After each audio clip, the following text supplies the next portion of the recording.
Okay, go ahead, sir.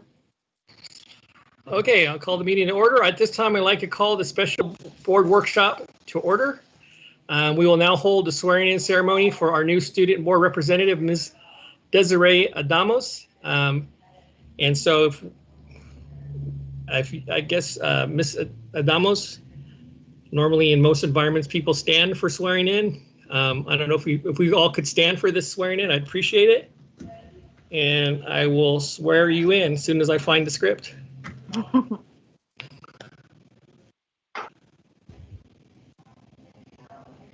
you unmute yourself, Desiree? Hello? Just raise your right hand, Desiree. So just use your name or I use mine. I, Nicholas Segura. I, Desiree Adamos. Do solemnly swear. Do solemnly swear. That I will support and defend. That I will support and defend. The Constitution of the United States. The Constitution of the United States. And the Constitution of the State of California. And the Constitution of the State of California. Against all enemies. Against all enemies. Foreign and domestic. Foreign and domestic. That I will bear true faith and allegiance. That I will bear true faith and allegiance. To the Constitution of the United States. To the Constitution of the United States. And the Constitution of the State of California. And the Constitution of the State of California. That I take this oath freely. That I take this oath freely. Without any mental reservation. Without any mental reservation. Or purpose of evasion. Or purpose of evasion. And that I will faithfully discharge. And that I will faithfully discharge. The duties upon which I am about to enter. The duties upon which I am about to enter. Congratulations. Welcome to the board. So just so we could keep we have this workshop in front of us. If we can keep, maybe at the next board meeting on Monday, we could all comment and welcome Desiree then. Is that all right with everybody? That way we can get into this workshop. So with that, clerk of the board, will you please call the roll? Paul. Present. Solis.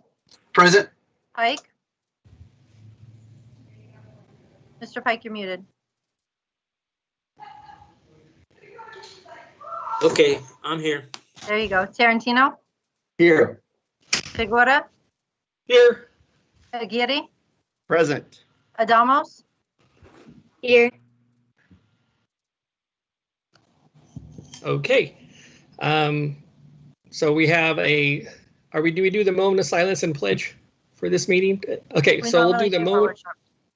Okay, we'll do the moment of silence followed by the Pledge of Allegiance, and the Pledge of Allegiance will be led by our new board representative, student board representative. Is that okay, Desiree? So yeah. Go ahead and lead us in the Pledge of Allegiance. Okay. All right. I pledge allegiance to the flag of the United States of America and to the republic which stands one nation under God, indivisible, with liberty and justice for all. Thank you. Thank you. Per Government Code Section 54954.3, this is the point on the agenda where members of the public may address the board on any item that has been described in the notice for the special workshop before or during consideration of that item. Submitted speaker comments shall refrain from using profanity and shall be written in a respectful manner. Thank you for your cooperation. Yes, Mr. Vice President, I have received comments from 18 people. The first comments are from Brenda Gonzalez. Good afternoon, my name is Brenda Gonzalez and I am one of the 22 counselors that was RIFT this year. I am also one of the 7 counselors who was offered a permanent position for the 2020-2021 school year. This whole process has been so stressful, demoralizing, confusing, and conflicting. Our lives and those of our families have once again been disturbed, gambled, and this district has only reassured us that we are nothing but a number to them. The district and SCGA agreed that after the excess Learning Center counselors had the opportunity to choose from a list of vacancies, the RIFT counselors would then begin the process of selecting a site based on current vacancies that the district presented us with, and also based on the seniority of the RIFT counselors. To my understanding, there were 17 available FTEs after the excess Learning Center counselors are placed. On Tuesday, I was so ecstatic to hear about my work status from HR, only to find out that nothing that was agreed upon was implemented. I did not have an opportunity to choose my site. The district chose to assign a site for me and all RIFT counselors. Another disappointing and concerning disclosure was that my assignment and work site is temporary and subject to change after the 10th day. What? While I process all of this conflicting information, HR is waiting for a response, which once again I am surprised because I was under the impression that we would have 48 hours to respond to the offer. I accepted, and now I'm so anxiously awaiting to see what my fate will be in 10 days. My emails, Infinite Campus, and other work tools are completely wiped out, and while I wait for everything to be activated, I'm expected to serve students and families. School sites, administrators, teachers, counselors, and staff are experiencing high levels of stress and uncertainties. Students and families in our communities deserve an honest education and many services provided by counselors across the district. Although I am grateful to have my dream job back for this school year, there is an obvious violation of contract with our union labor negotiators. I am disappointed with the dishonesty and lack of respect for my profession. I ask you all for reflection, action, and putting students first. Thank you for your time. The next comments are from Carla Jacobo. My name is Carla Jacoba, and I represent the Sweetwater Counseling and Guidance Association. I am one of the 22 counselors that received a reduction in force notice, which resulted in my separation from the district on June 30th after 5 years of service as a permanent employee. I was relieved to hear that my employment, along with 6 others, was recalled effective July 22nd due to there being multiple full-time counseling positions in the district. I am one of the lucky ones. Unfortunately, some of my colleagues were provided with an employment offer that is offensive. An opportunity to be on a temporary employment contract through August 21st, at which point the district will reevaluate their need to continue employment. This is an offer for 1 month that offers no guarantees of being able to continue to serve the South Bay community. All this so schools can open as planned on August 3rd. Even though I am a lucky one, I still am subject to moving sites at the end of the 10th day of school. How can any counselor begin to form relationships with students, parents, and staff in a short amount of time? This is completely unacceptable and does a disservice to our students and parents. Not only that, there are still school sites that are missing counselors. Those teams are essentially being asked to take on the extra load, all while the district is withholding counseling positions. How can we begin to support students in our distance learning plan if there are not enough counselors to support our students? Our roles are critical in our schools. I am asking the board to consider looking into this matter further so that our schools can open as planned with the personnel needed. Our schools need complete counseling teams in order to serve our community. Thank you. The next comments are from Daria Stone. As a special education teacher who has worked both in this district and the Chula Vista Elementary District for 16 years now with students dealing with trauma and social emotional challenges, I'm deeply concerned about our upcoming school year and how we as a district are going to address the collective trauma and social emotional challenges our community is experiencing. The needs of our Black student population is especially concerning to me as they are experiencing a collective double trauma of both the health pandemic and the racial pandemic that we are currently in. I recognize that we are all under enormous stress with mounting challenges to meet the most basic requirements of providing safe, accessible learning opportunities to all of our students while supporting the safety and well-being of our staff. In my experience, when school districts are under stress to provide basic access, the most vulnerable students are often the ones left out with little or no support or even consideration to their needs. Also, in my experience, the consideration to the needs of these students when it is given is often an afterthought versus a priority. I'm concerned that the needs of the Black students in our district is not a priority right now, and it needs to be. If we center our priorities on meeting the needs of the most vulnerable populations, we will be in a position to best serve the needs of all of our students. I'm a white teacher who has personally experienced deep sorrow and grief, confusion, frustration, and anger over the events that have unfolded in recent months concerning the systemic racism in our country. I have had multiple opportunities to learn about a person's response to trauma and stress and have a toolbox to deal with maintaining self-control and supporting my mental health with self-care. I live a privileged life like so many other staff in our district. Even with all of that in my favor, the world we are currently living in is extremely tough to deal with on a regular basis. I know I'm not alone in feeling this way, and I know I'm one of the lucky ones who is most equipped to deal with it. I can only begin to imagine how our young Black students are feeling right now. Understanding the science behind learning, I imagine not many of them are going to be ready to learn this school year, and they aren't alone in this. I don't feel that meeting their needs is a priority in our plan for next school year. Without it being a priority, we are going to fall far short of our goals for our district in all areas. We need to rethink what we are doing and respond based on the pressing needs of our most vulnerable students in front of us.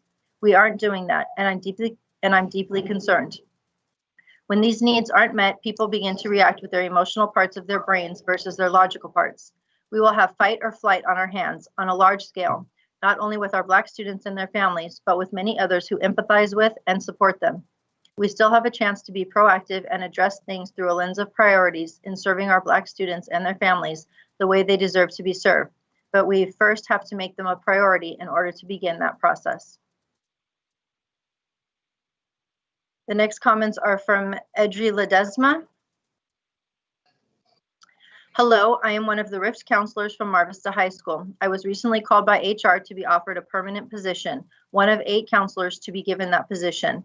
8 of my colleagues were given a temporary contract to be good until balancing is completed. Although I was given a permanent contract, I was told my placement at Mar Vista could change after the 10th day. I am currently the only permanent RIFT counselor at Mar Vista and expected to open the school. Enrollment is currently 1,520 students. I am respectfully requesting consideration to do what is right for the community and our students, and to not move counselors after the 10th day, nor place us as temporary assignments. Please follow the contract language and do what is right. The next comments are from Erica Alama. Dear Board, as one of the RIFT counselors who was given a temporary contract until August 21st, I am disappointed in the board's decision to not honor the SCGA contract and honor the permanent positions that the counselors are legally entitled to. At this point, most sites are grossly understaffed with 1 or 2 counselors working the caseload of 5 counselors. This decision will have a direct negative impact on our students and families. Asking counselors to work above their 360-to-1 ratio in the time of a pandemic is disheartening. This is the time we need more counselors. Kids are hurting. Kids need stability, and there is a long list of RIFT counselors ready and eager to step in and support the social and emotional needs of our students and families now. We ask that you put students first and staff counselors with the permanent positions they are legally entitled to. Let's get to work and help our students. Thank you. The next comments are from Leilani Torres. Good afternoon. I am amongst the 22 counselors that was RIFT this year. I am also one of 7 counselors who was offered a permanent position for the year 2021. I am truly upset and concerned with how school counseling is being impacted by way of staffing this school year. It was agreed that after the Access Learning Center counselors selected their sites, the RIFT counselors would then begin the process of selecting a site based on the current vacancies that the district has presented us with, and also based on the seniority of the RIFT counselors. From my understanding, there are 17 available FTEs after the Access Learning Center counselors were placed. Instead of having a choice of site, the district chose to assign a site to RIFT counselors and not in seniority order. Before being assigned to a site, we were also told that we would have 48 hours to respond.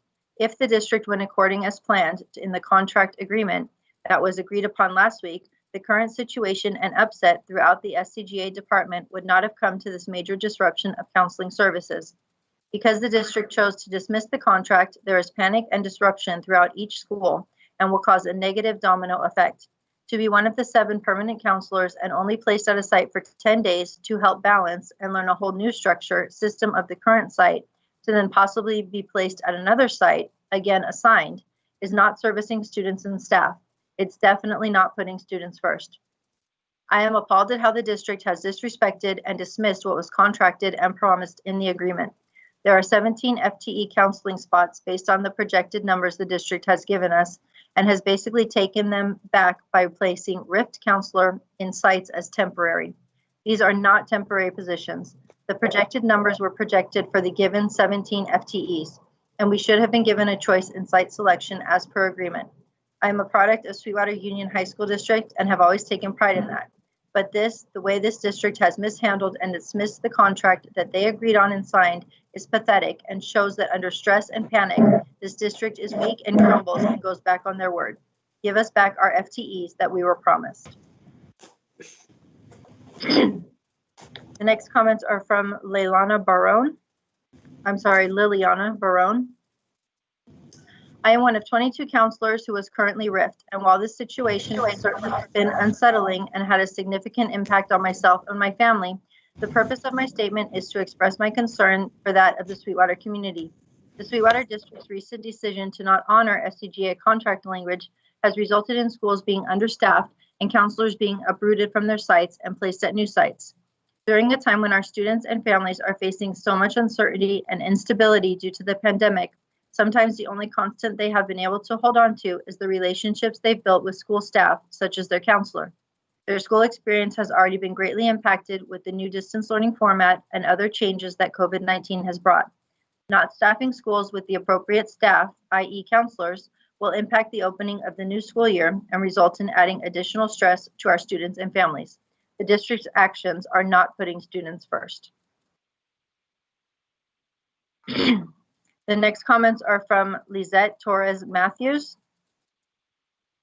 Dear Board, I am writing to inform you that I was one of the RIF counselors from Mar Vista High School. Yesterday, I received a contract asking me to come back, but as a temp. I understand that we are trying to be conservative with our student allocations. In my 10 years as a counselor, we have always had more students project for the following school years, and it has never been a problem. Also, our union worked hard to make sure that counselors came back as permanent, depending on allocation, and at this point, all of the school sites have enough projections to bring back majority of the counselors. I am asking you to reconsider and make sure the counselor's contract is followed. I absolutely love my job and want to make sure I start working on my student schedule as soon as I can. At Mar Vista, all 4 counselors were RIFT, and there is no one there to work on master schedule or student schedules. Thank you.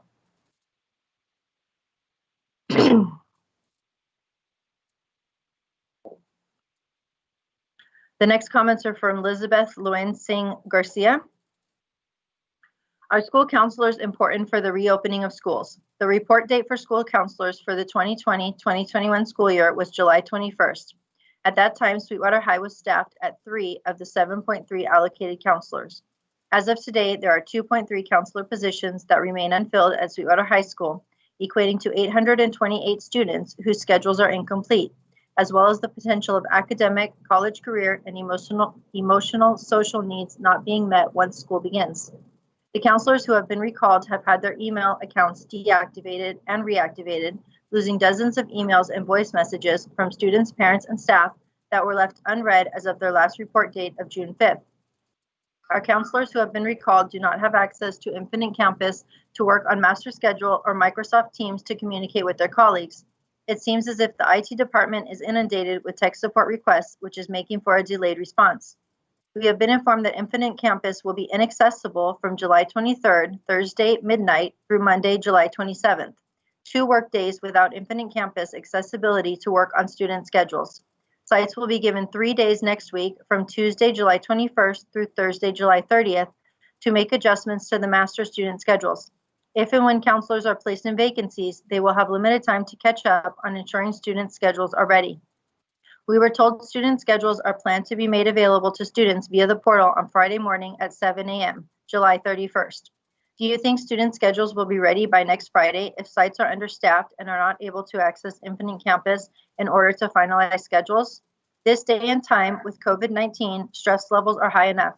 Coming back to this school year with the uncertainty of staffing, not being able to manage my workload because of lack of resources, and the overall feeling of chaos is challenging my mental health. The next comments are from Malik Palmore. Hello, Dr. Aguirre and board members. My name is Malik Palmore. I'm a student at Olympian High School. My high school years have taught me a lot of things. General education aside, it has also honed my social skills. Going into high school, I was actually pretty self-reserved, but during my years, I have learned some of the social stigmas placed upon me by the school, of which a good amount, I believe, had to do with my race. As a Black student, I've had ideas which I've never shared because I truly thought that sharing these ideas would be meaningless. However, the steps we are now taking is a huge step in the right direction. One thing we can do to make a more comfortable environment is to add Black staff. First of all, having a teacher whose personality is as bland as tissue paper will not keep anybody engaged. Adding to that, many teachers don't want to deal with kids seen as troublemakers, a stigma placed upon younger Black men. I believe having a staff with more racial variety would keep me interested. Not only would I be able to see the mix of personality staff has, but it would show me that we are here. There are Black teachers. That alone makes me more comfortable. Second, I believe that the staff who is African American should speak on personal experiences they've had as a Black person, or perhaps even have kids do it too. I've never wanted to talk about my experiences before because I saw no reason to. It would be meaningless. However, having staff or students talking about it, while uncomfortable for some, would make me as a Black man feel slightly more safe because I know somebody has experienced similar situations. One story I've never shared was about running. During these times, I've been running more, and as a cross-country athlete, I might as well practice. People don't seem to understand that there is a clear problem with racial bias in Black. I started to change my clothes to pineapple shorts, pulling them high up, and wearing colorful sweaters so I won't be seen as a Black man running from or to a crime scene. Furthermore, I put keys on my sides to people in front, so people in front will hear the jingle of my keys way before I'm close, in case they take me as a threat and an unnecessary confrontation ensues. The reason I changed my clothes is because when I wore Nike pants and muscle shirts, people seemed scared when I would get closer as I jogged. They go out of their way to move across the street when they see me come. They pick up their kids, take their phones out, or loosen up a dog leash, all experiences I've had this week. I told my friend about it, and it surprised me how shocked they were, asking me if it's an extra. This is just proof of one of the many small things Blacks must be aware of constantly in order to ensure their own safety.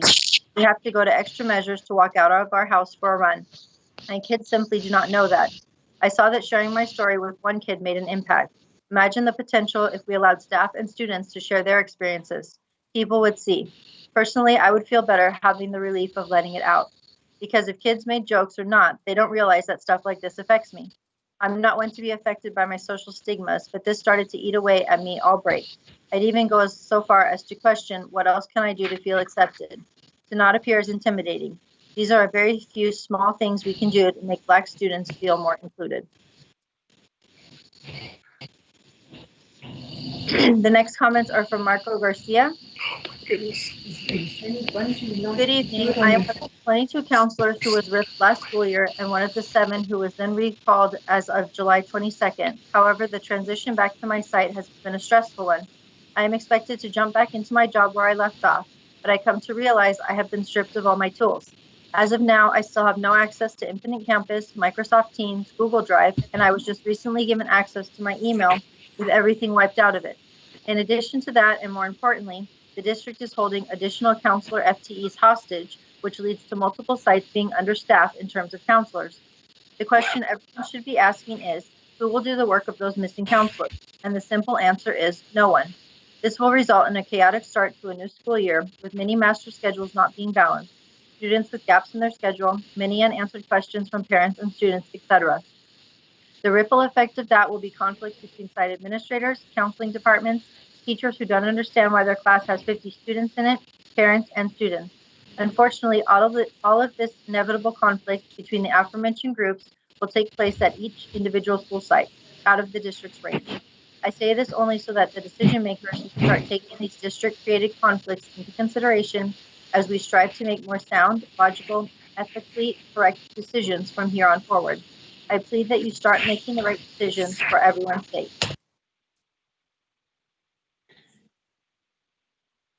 The next comments are from Mattia Dotto. Board members, I have read over the plan being proposed to you this evening. I find a lot of words, however, not necessarily a cohesive plan to implement. One of the many things that was alarming to me was in reference to disinfecting the classrooms and high-touch areas. What is being specified should be a standard procedure. What are you doing above this procedure? I have in the past couple of weeks asked very specific questions regarding electrostatic sprayers being used to disinfect all classrooms, etc. However, in the plan, there is no mention of this and when or if they will be ordered and given to each school site for proper disinfection. Also, there is no mention to place acrylic barriers on the desks of the students and in front of the teachers. Why? Is this not being considered? How do you propose to keep everyone safe? I also question the air quality in the classrooms and which HVAC filters are being used.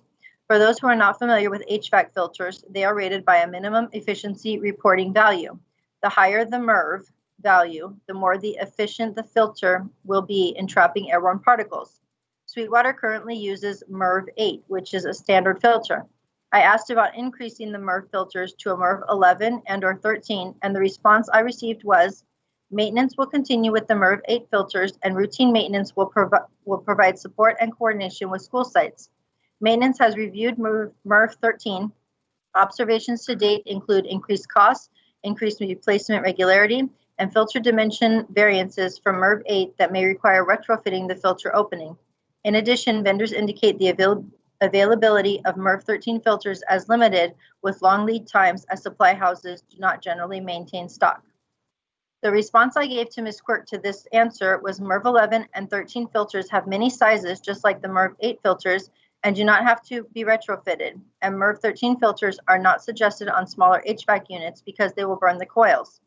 The MERV 11 filters are a little more expensive, but didn't the district receive money from the CARES Act, and aren't the students and staff worth the expense?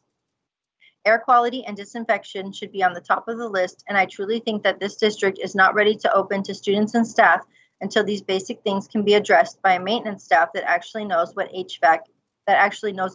HVAC and disinfection. I know staff is going to probably tell you something to explain this. However, I would suggest that you hold their feet to the fire until you truly understand what the plans are. Literally, lives are at risk, and it is part of your job to do your best and not rubber stamp everything presented to you.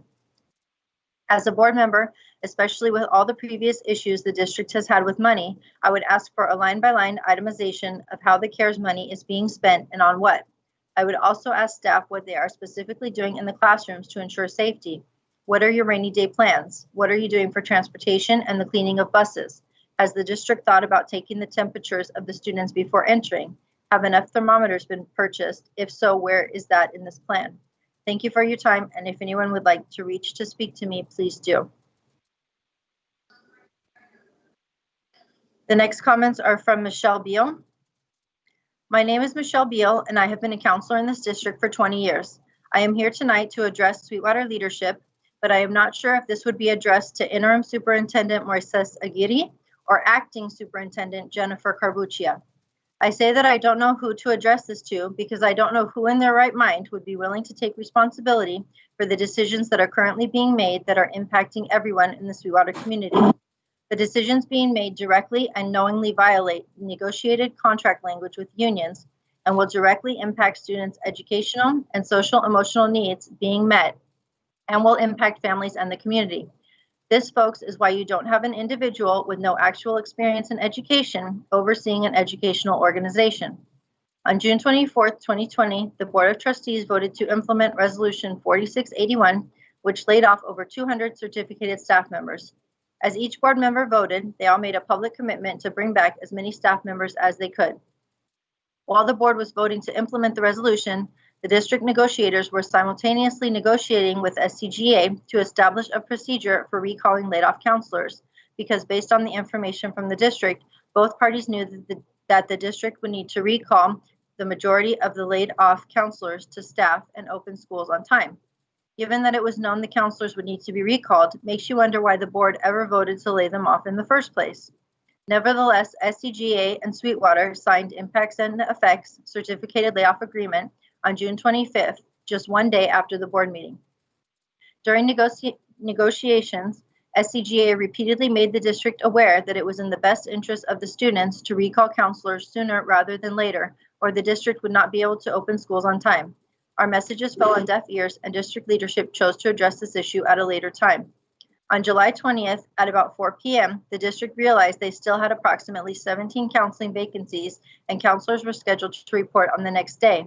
The district realized they had schools who did not have a single counselor assigned to them and schools that were severely understaffed. The district, now scrambling, realized they needed to act fast to get these positions filled so they could open schools on time. Didn't SCGA warn them about that? One would think that because SCGA and Sweetwater signed contract language on June 25th, impacts and effects, it would be a simple process to recall counselors. We all know nothing in Sweetwater is easy, and in true Sweetwater fashion, the negotiated and agreed upon language was tossed out the window. I ask, why was SCGA asked to ratify a contract and give up 3 days if the district had no intention of ever honoring their agreement?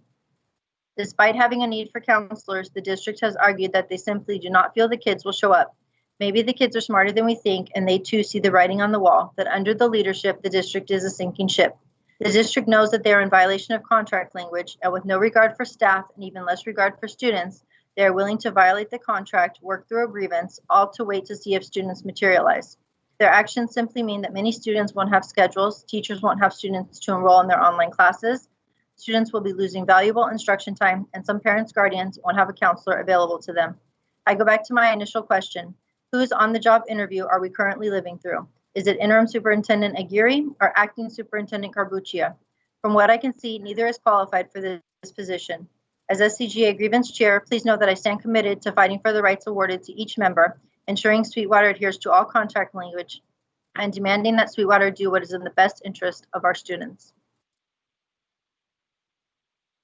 The next comments are from meeksum Kazarusmurchison. I am writing in regards to the Sweetwater District plan to properly staff schools for the first day of school in less than a week and a half. Since the district terminated hundreds of employees in June, thousands of students will not have a counselor, teacher, or schedule on August 3rd. The dedicated group of Sweetwater counselors reported back to work on Tuesday, excited to start planning for the best distance learning experience for our students.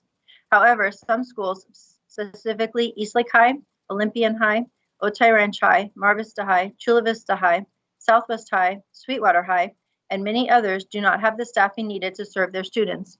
Some schools only have 1 to 2 counselors when they should have 5 or more counselors. Currently, thousands of students do not have a counselor and will not have a schedule by the publicized date of July 31st. With the pandemic and distance learning, it is even more imperative that our students have access to counseling services and have a smooth opening to school on August 3rd. How do we plan to accomplish this with thousands of students not having access to a counselor, or a counselor that has only been offered a temporary assignment through mid-August? What is the plan for staffing all the teacher vacancies that were created by terminating hundreds of teachers in June? I know students have had a chance to take a look at their draft schedule through Canvas. They were alarmed when they saw empty periods or teacher A, teacher B, and so on. How will a sub, let's call them teacher A, create a meaningful distance learning experience for students? How will the teachers get the distance learning training and professional development next week if they still have not been hired? Thousands of students across the district will not have a teacher for one or more of their classes on August 3rd. I have loved working for our district for the past 15 years. I believe we have some of the most dedicated staff and amazing students. It saddens and frustrates me that our district's public image has been tarnished and our community is losing faith and trust. We have to get the reopening of the 2020-2021 school year right. The next comments are from rame. Dear Board, I hope everyone is doing well. I am writing to inform you that I was one of the RIFT counselors from Mar Vista High. I received a contract on July 22nd, 2020 to come back to work as a temporary position. I understand we are here to support our students. I have worked at the district for about 6 years and we never have a problem with student enrollments. Our union worked hard to make sure that counselors come back as permanent depending on allocation. At this point, the schools have enough projection to bring back the majority of the counselors. I am proud to be a part of the Sweetwater Union High School District and of the work I do as a counselor. I absolutely love my job and want to make sure that students have their schedules. At Mar Vista High School, all 4 counselors were RIFT and there is no one there to work on student schedules. I am asking you to reconsider and make sure that counselors' contracts are followed. Thank you. The next comments are from Rick Sevilla. To the Sweetwater Union High School District community, on behalf of the Sweetwater Counseling and Guidance Association, this statement is in regards to the school counseling vacancies yet to be filled. The report date for school counselors for the 2020-2021 school year was July 21st. As of today, there are 11.8 counselor positions that remain unfilled, equating to 4,248 students whose schedules are incomplete, as well as the potential of academic, college career, and emotional social needs not being met once school begins. Of the 21 RIFT counselors in June, 13 are still waiting for placement. Sweetwater has offered several RIFT counselors temporary assignments to fill the open vacancies for up to 30 days. This means that counselors would be working as a temporary despite being entitled to permanent positions. This is in violation of the SCGA contract. The Sweetwater website lists their projected enrollment for the start of school, August 3rd. 58% of school sites have an increased projected enrollment from the June 15th, 2020 enrollment provided to SCGA as a means for counselor allocations. Therefore, there is a projected increase in the need for school counselors in the Sweetwater District. The Sweetwater District is in violation of the Sweetwater Counseling and Guidance Association Contract, Article 13.1. The 7 through 12 school counselor staffing ratio shall be 360:1 for the duration of the contract. The SCGA Executive Board voted today for all members to work to the contract language of serving 360 students to 1 counselor. SCGA members are advised not to work above the stated 360 caseload. Therefore, a significant number of students will not have a school counselor of record. SCGA is asking for community support to encourage the Sweetwater leadership to act in good faith and maintain their agreements under the SCGA contract. The next comments are from Tom Leet. Good evening, Superintendent, board members. As a teacher, I have one critical request for distance learning. I need technology that will allow me to give tests. My students need to demonstrate mastery of content and mastery of reasoning abilities. I need a way to assess that mastery that can find out what is actually in a student's head and not just an assessment of how well a student can look information up on the internet or ask their friends for the answer. I would like to be able to use a mixture of multiple choice, short answer, and one-page essays as is done on the AP exam that my students will take. But any type of easily graded assessment will do, so long as I can guarantee that the answers come from the student and only the student being assessed.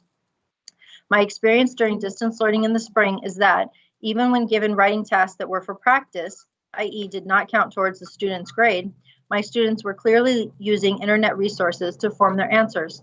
I can ask students to write and submit answers during synchronous education, but without being able to force them to turn on their video, how can I watch them to see if they are cheating? If their microphones are muted, how can I know whether or not they are asking others for help? So my problem is this: when students will cheat on an assignment that doesn't count, how can I be sure that any assessment is genuine? If none of my assessments are genuine, how can I give a grade that reflects the student's mastery? I appreciate your guidance on this issue. The next comments are from Vernice Hernandez. My name is Vernice Hernandez Herrera, school counselor and previous SCGA bargaining chair. Dr. Aguirre, this statement is directed at you. You joined our bargaining session on June 25th, and you asked questions to which I was quick and blunt in expressing the distrust we had with you, with your bargaining team. You gave us your word, and you assured us the district was turning a new page and you would work on rebuilding trust. We then signed the impact and effects agreement on that day. The impacts and effects agreement language spoke to the recall and reemployment rights and process to vacant positions. We were cautiously hopeful that Sweetwater would, for the first time in recent memory, begin to put students first. This week, your leadership team, with Jenny Carbuccia at the helm, has single-handedly destroyed the very little credibility you or the district had left. Shame on you all. Human Resources posted 25.6 vacancies on the counselor vacancy form on July 15th. Suddenly, as of this week, 17.0 FTEs of those vacant positions disappeared. Some turned into temporary or sub-positions. We know the 17 FTEs exist because the district provided us with those vacancies on July 15th, and schools' overall allocations are still the same. So because 17 counselors have not yet been called back and offered a vacant position in order of district seniority, there will be 17 empty counseling spots the district is refusing to permanently fill. We informed the district's bargaining team on April 5th, May 20th, June 3rd, June 25th, that they needed to bring back counselors to those vacant positions as soon as possible, or it was going to be a scheduling nightmare. We warned Scott, Jenny, and Tom that you are going to be facing up to 8,000 unscheduled students and hundreds upon hundreds of schedule errors. They could not be bothered. They did not care. We warned the district's team again on July 9th that the district was running out of time in recalling the counselors to positions we all knew were vacancies based on the documentation they themselves provided to us. Again, they did not care. For months, we had warned the district of this wave of disaster that was coming. Now I say, brace yourselves. Sweetwater Union High School, brace yourselves for impact, because you will hear the wrath of your community when their children have no counselor, no schedule, no social emotional support. Brace yourselves. Sweetwater Union High School, brace yourselves for impact, because you will feel the wrath of your community. Brace yourselves for impact, because we will not be there to defend you. If you want to make it right, this is how. Follow along and say, no, Jenny Carbuccia, laid off counselors who have a right to a vacant position based on the impacts and effects contract should should not be offered subpay. No, Jenny Carbuccia, laid off counselors who have a right to a vacant position based on the impacts and effects contract should not be offered temporary employment. Yes, Jenny Carbuccia, laid off counselors have a right to a vacant position based on the impacts and effects contract. They should be given the vacant position as agreed upon on the impacts and effects language signed on June 25th, period. Lastly, any attempts to side bargaining when we have agreed upon contract language is not welcome here. This unfortunately seems to be becoming a common practice from this district team in the last few weeks. Be careful. There are no further comments.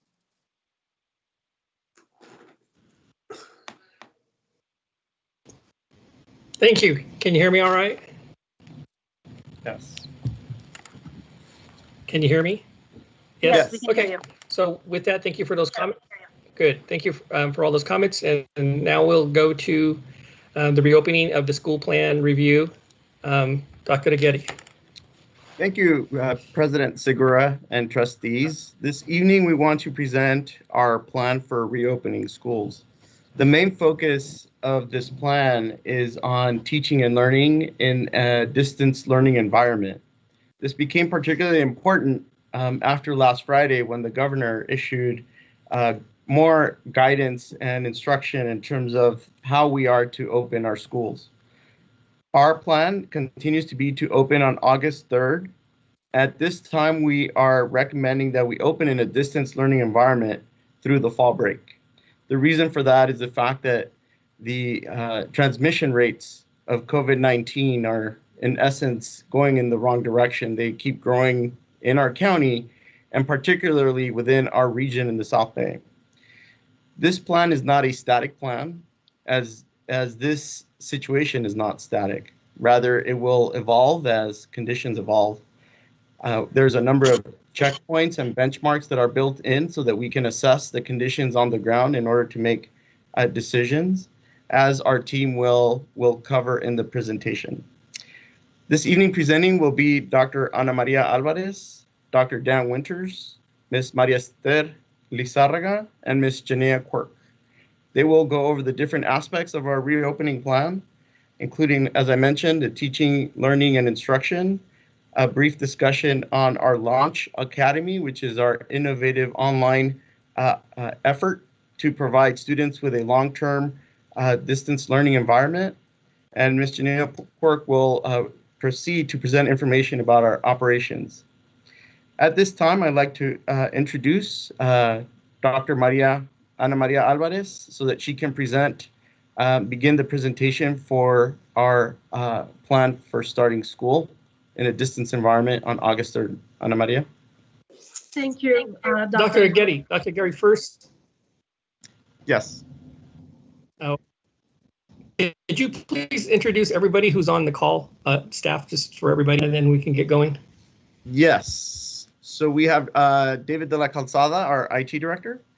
We have Ms. Janea Quirk, who's over facilities and operations. We have Dr. Jenny Sokol, our CFO. Mr. John Chakowski, our safety and security coordinator. Ms. Karina Estrada from the board office. Mr. Manny Rubio from our communications office. Ms. Maria Esther Lizarraga from teaching and learning. Ms. Michelle Sturm Gonzalez from special education. Ms. Sonia Picos from student services. Mr. Thomas Winters from human resources. Dr. Vernon Moore from Chief Compliance and Athletics. We also have on the call Dr. Mark Scavarna, our fiscal advisor.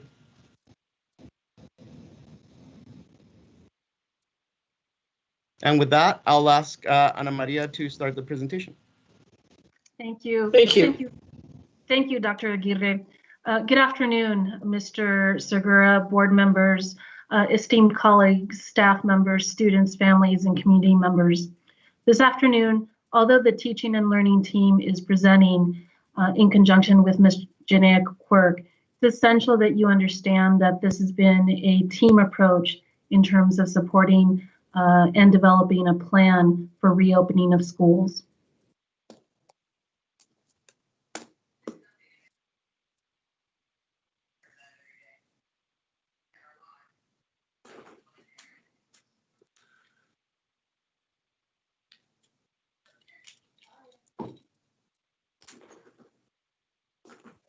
I'm sorry, I can't see on my screen.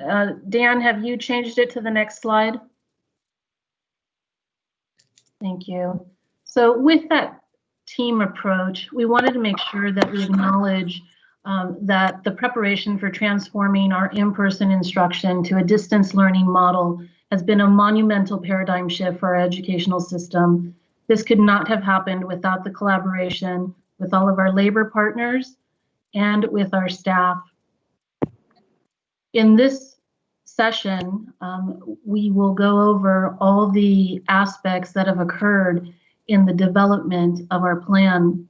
At the beginning, when we decided to develop this plan, we established 4 major work groups. They included teaching and learning, health and safety, parent and community engagement, and coherence across our system. As you will note, these are deeply aligned to our LCAP goals. With each committee, the groups worked together and developed preliminary plans. We wanted to ensure that these elements included safety, provided rigorous and engaging instruction, an operational plan that helped support students and families. With the subcommittees in teaching and learning, we focused on the instructional platform, the learning management system, our virtual school, which is now known as the Launch Academy, and we will propose a plan for that in our upcoming board meeting. Our schedule development, the support for diverse learners, and then the resources and tools in curriculum instruction and professional development for our staff. So hopefully this presentation and the written plan will provide a comprehensive view of the district planning and implementation. As Dr. Aguirre mentioned, this is in no means a static plan. On a daily basis, we are given new guidelines and potentially new approaches. So we will continue to modify based on the most recent guidelines.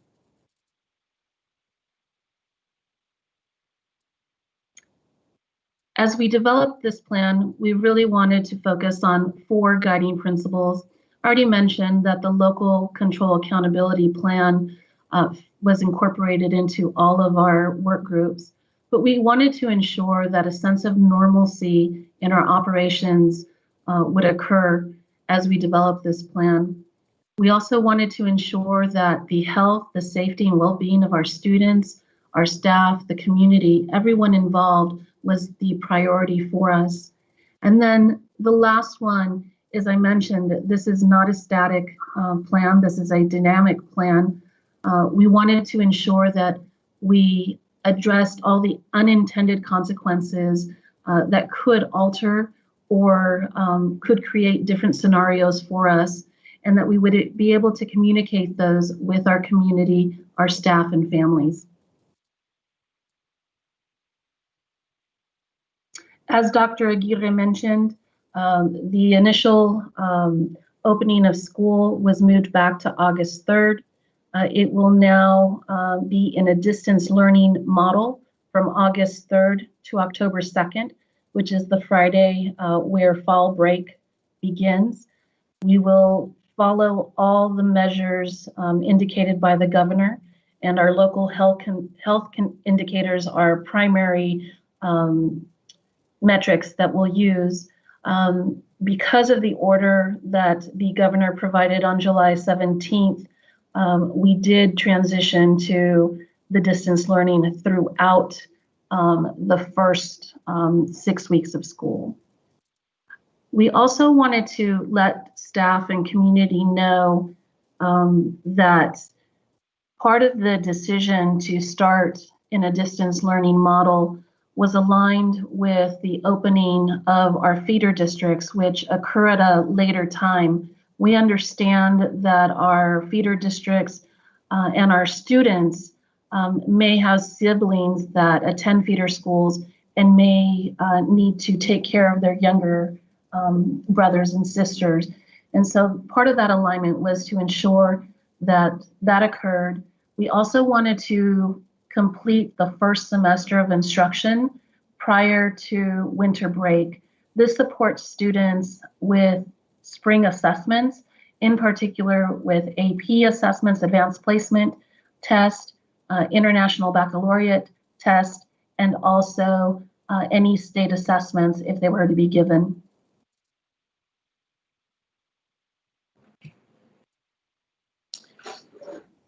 Good afternoon. I've got some feedback there. Do you hear that? I'll fix that. Okay, let's try that again. In our preparation for distance learning, we forged a wonderful partnership with UCSD Extension. Their team has provided professional development to over 200 teacher leaders this summer who are creating materials and training for all Sweetwater teachers to develop high quality online instruction this fall. Furthermore, they will be providing the effective teaching and learning online professional development to all of our Sweetwater teachers next week. And now Maria Esther Lizaraga will tell you about the resources that our district leaders have been designing. Good afternoon. The curriculum and instruction team, along with our TOSAs and with a team of teachers, have developed content-specific resources to offer professional development for teachers. The PD is focused on exploring content-specific resources, how to use online tools, and student onboarding resources. All teachers have access to PD by going to the curriculum and instruction website to view the different offerings as well as schedules.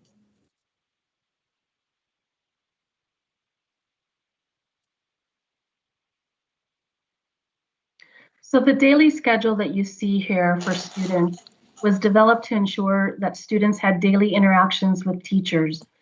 Senate Bill 98 and the guidance from the California Department of Education clearly stated that teachers and students had to have interactions because it was a necessary component of distance learning for this school year.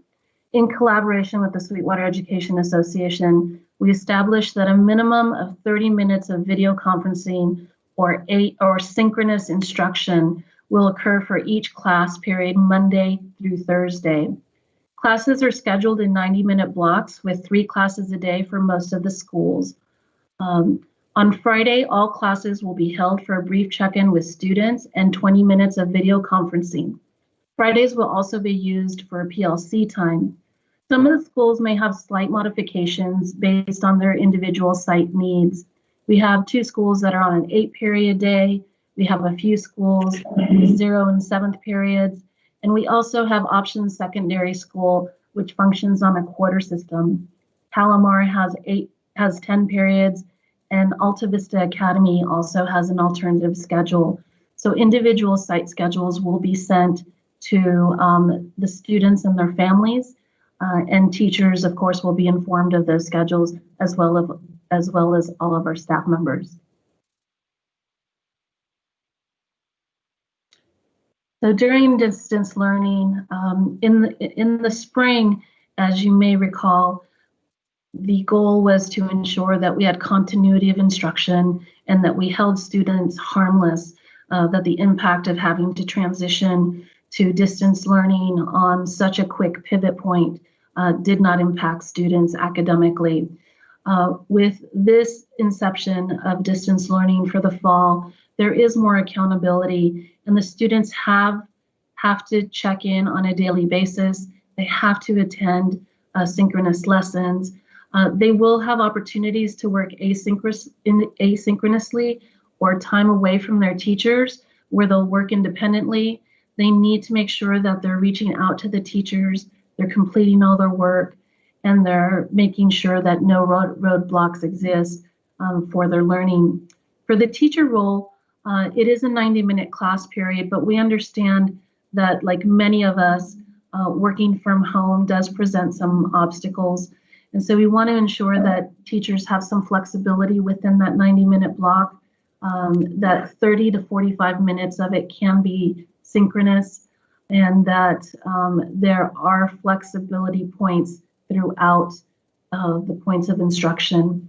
Teachers will, of course, support students and give feedback, and students will also earn grades based on mastery.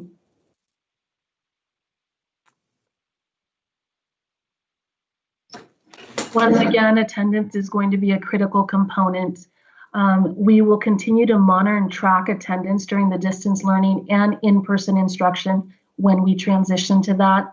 Once again, Senate Bill 98 provides guidance that defines in-person and distance learning participation for the purposes of attendance.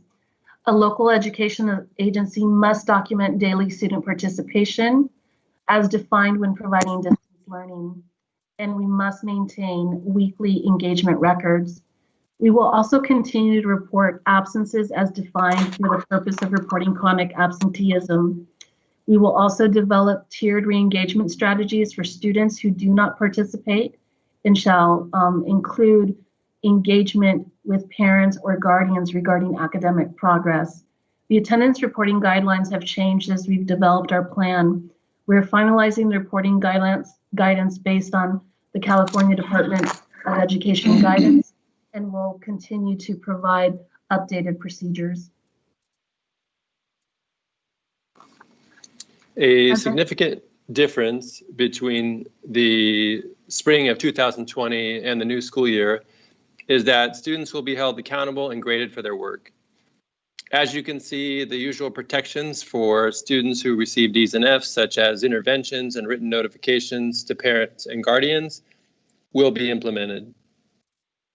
While we are holding students accountable for their work, we also understand that students that are experiencing trauma related to the pandemic will be supported and accommodations will be made on a case-by-case basis.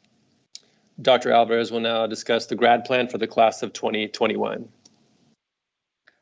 So the class of 2021 is held accountable to the Sweetwater Union High School District grad plan. That does include the 44 credits, the 8 credits in English, the 8 credits in social science, the 6 credits in math, the 4 credits in science, the 4 credits in physical education, the 1 credit in health, the 2 credits in the visual and performing arts, the 4 credits in CTE or 4 credits in world language, and the 7 elective credits. What has changed for this year, for the class of 2021, is that the community service hours will not be required. During this pandemic, we want to ensure that we are not exposing our students to potential infection. So now Ms. Lizarraga will share all the resources developed for our teachers and students. Thank you, Dr. Alvarez. So I'll provide you with some information regarding our website and our resources. The curriculum and instruction and our team of TOSAs have been working thoroughly and throughout the summer, along with 160 content-specific teachers to create resources. These teacher resources are housed in the curriculum and instruction website that is easily accessible through our district website. Dr. Winters, may I ask that you please show the website? And this website will be going live early next week. These resources are housed by content areas. Dr. Winters, if you can please highlight world language as an example. Teachers will find content standards and frameworks, instructional resources, and the instructional guides. When selecting a course, Dr. Winters, may I ask you to go to the top bar and select French? Thank you. For each of the levels of in units and levels of the course, teachers can make a copy of the Google Classroom shell and then make the copy of the shell and make it their own. Teachers can then pull from these resources that are organized by units. And Dr. Winters, if you can go to French 1, 2, or 3, 4, it doesn't matter, and click on that. You can see in Google Drive that the units are there, and they provide resources for teachers, lessons with a variety of engaging strategies. Dr. Winters, could we go back to the main website? If you scroll down to Avid and see if the Avid website is opened. So the Avid also has virtual learning resources that teachers will have access to. As you can see, they're all by the different tools available for different purposes.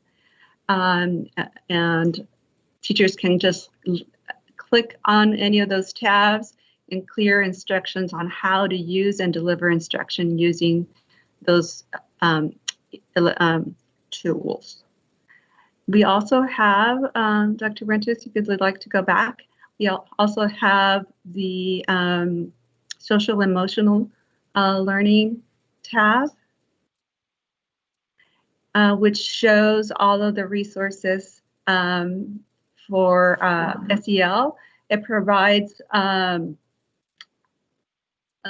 10 full 45-minute lessons of social emotional learning lessons designed for the synchronous distance learning. The lessons are made to assist teachers and students in community building, making connections in social and emotional learning for the beginning of the school year, and allowing teachers and students to create relationships as they move within the class and the content. Dr. Winters, can we go to the PowerPoint now and click on the counseling website, please? The counselor website offers counselors all the tools they need to support students with the middle and high school careers, as well as the college and career plans. The website also houses a counselor's plan that details their role during distance learning and is embedded in the distance learning website. This is still being constructed, but will be ready by next week. Dr. Winters, can we now go to the parent resources, please? Thank you. The parent and student website provides families with social emotional resources, online supports, and how to use platform tools. It provides families with how-to videos that show students and parents how to use the online tools and resources. The website is organized by questions and answers. Is now joining. The website is organized by questions and answer model. The website is translated also in Spanish. And it's still under construction, but it's almost there. Thank you.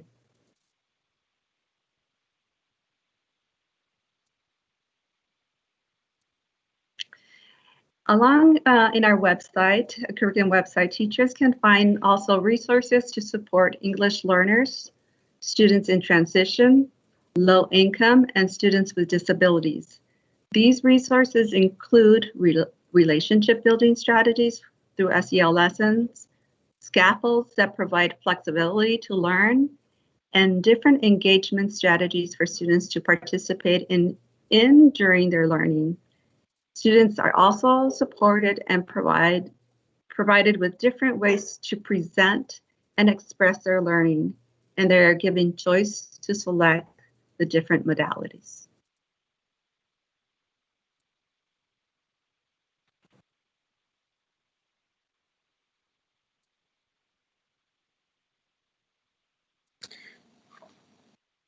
Furthermore, thanks to the excellent work of Sweetwater staff who have created a bank of strategies and resources, our teachers will be prepared to implement the 3 signature practices of SEL, such as a welcoming beginning, engaging strategies, and an optimistic closure.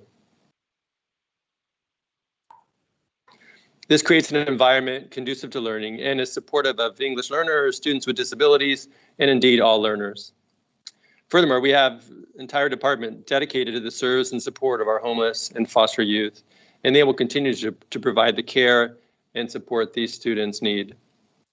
Finally, we will implement current IEPs to the extent possible in the distance learning mode of instruction.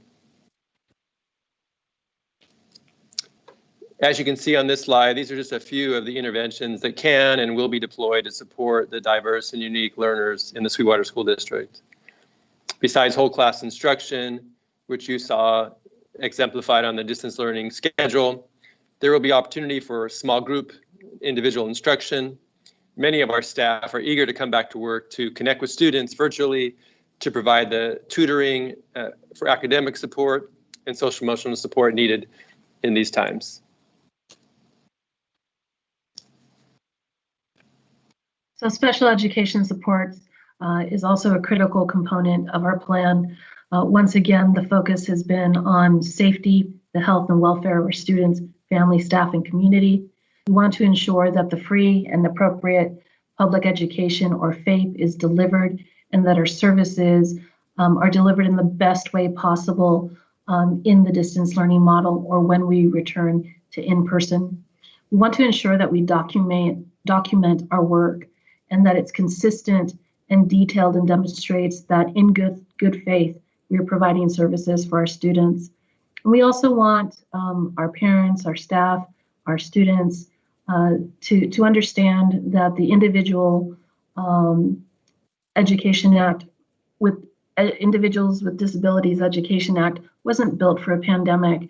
And so we are going to do everything possible to support our students with disabilities and their families throughout this process.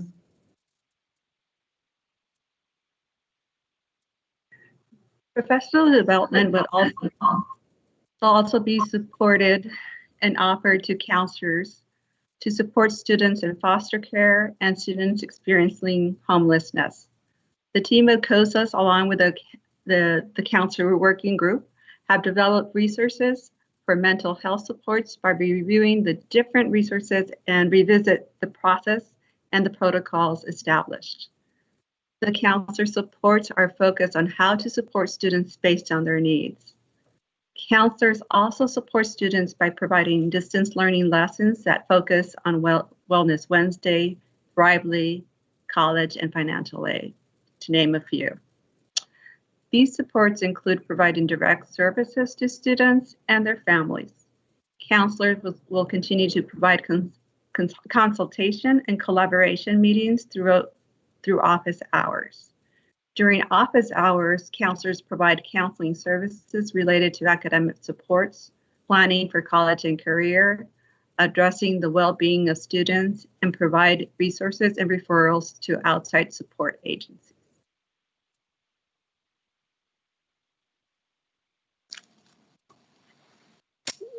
These present times really lead us to use words that often are more like hyperbole, but it's not hyperbole to say that in these times, the entire world has been seeking devices and connectivity for their students. And special kudos to the IT department in Sweetwater and all those who have been working together with them to come up with creative solutions to make good on the promise that you see on this slide. And indeed, we have every intention of providing a device and connectivity for every student and staff member. And those folks have moved heaven and earth to get to there.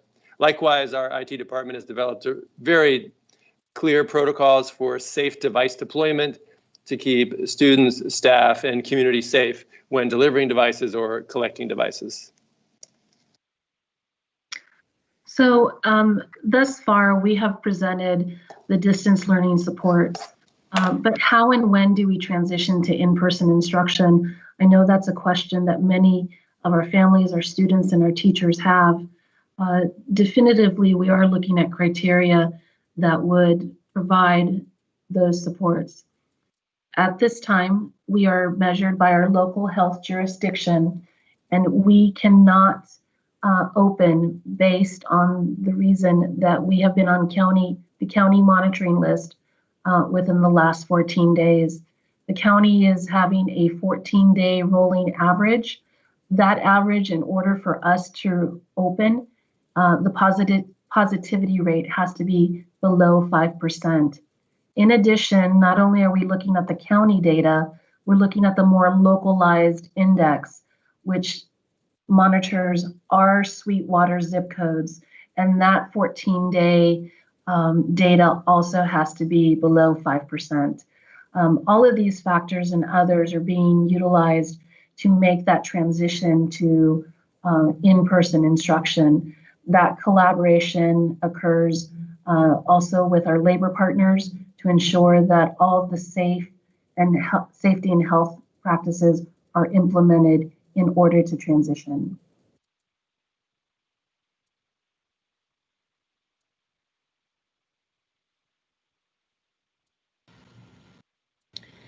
The foundation of the Health and Safety Plan encompasses guidance from federal, state, and local agencies. The committee, comprised of staff from facilities and operations, safety and security, student services, site staff and administrators, have developed health and safety processes for a variety of essential topics. Dan, can you move us to the next slide? The safety plan addresses social distancing, hygiene, personal protective equipment, aka PPE, screening and monitoring, cleaning and sanitization, and addressing symptoms and determining potential levels of exposure.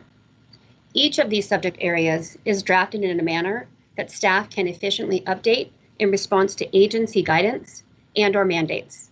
In support of the plan, maintenance, transportation, nutrition services, and purchasing continue to outline detailed actions to support site services. As we continue into the school year, staff is committed to utilizing multiple platforms to communicate safety practices to our students, staff, and families. And those stages of return that you see here will be triggered based on the health conditions and trends of San Diego County and South Bay in particular, which you heard Dr. Alvarez describe above. Currently, we, along with nearly the entire state of California, will begin the school year in distance learning, which is described as stage 1. If and when health conditions improve, we will implement in-person instruction according to the gradual stages you see described here. In stage 2, we will bring back a small number of students, up to 10%, who will be chosen based on the greatest need. This will allow us the opportunity to perfect social distancing, the use of protective equipment, cleaning and disinfecting protocols to guarantee the safety of students and staff when larger numbers return.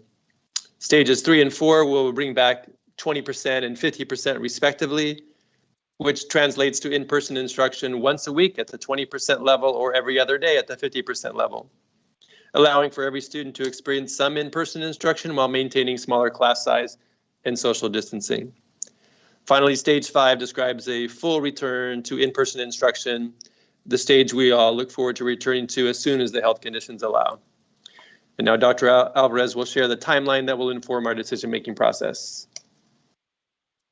So we established decision points for returning or changing our model of instruction. The first decision point or checkpoint is September 21st.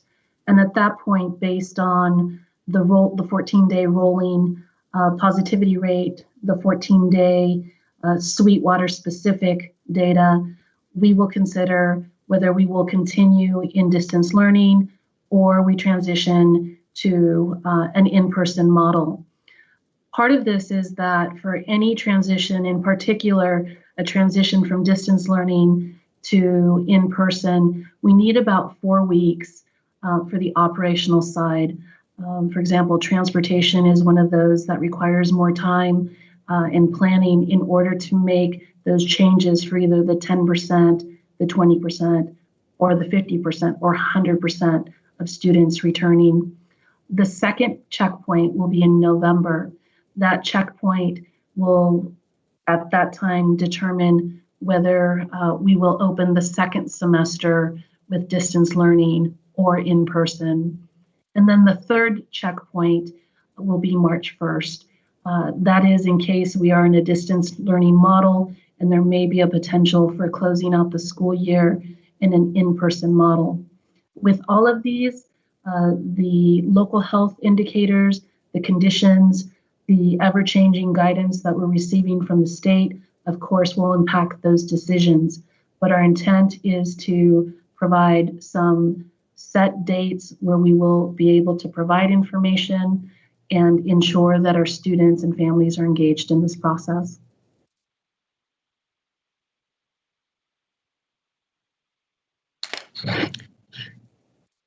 Many Sweetwater staff have been talking about and planning for a fully online option for Sweetwater students and families, and we're now ready to make that a reality. Launch Academy offers an online instructional program for current and former Sweetwater students.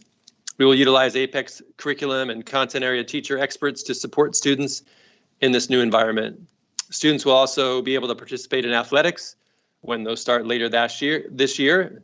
Pay attention to Dr. Moore here, just a couple slides forward. Also elective courses such as VAPA and CTE. As you can see, our pilot program will eventually serve approximately 360 students. And now Dr. Alvarez will discuss our after-school programs. So even though we will begin the school year in distance learning, our after-school programs will still continue to provide programs and supports within the distance learning model. And of course, once it's safe to return to in-person, the programs will continue. Each school site that has an after-school grant has developed a specific plan with their agency partner or their site team to provide engaging supports for students in the after-school environment.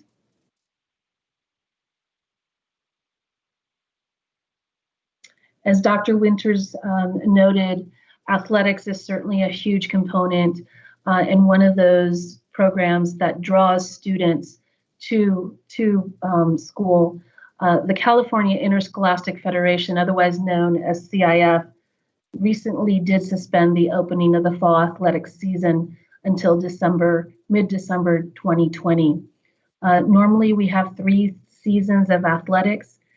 These 3 seasons will be compressed into 2 regular seasons, a fall beginning in mid-December and a spring beginning in mid-March. During mid-March, CIF will provide some final guidance regarding the opening of athletic seasons. We do have some considerations in athletics. Because we are compressing 3 seasons into 2, there will be a site facility such as fields, gyms, etc. We have coaches that currently coach multiple sports, and there may be some conflicts. We have students that participate in multiple sports and may have conflicts, and then supervision. All of these are being addressed by our school site teams, our board of managers, and Dr. Moore in the athletics department. We want to make sure that our students are afforded opportunities to participate. As you've noticed, there are lots of elements to consider as we develop a reopening plan. This plan has been very collaborative.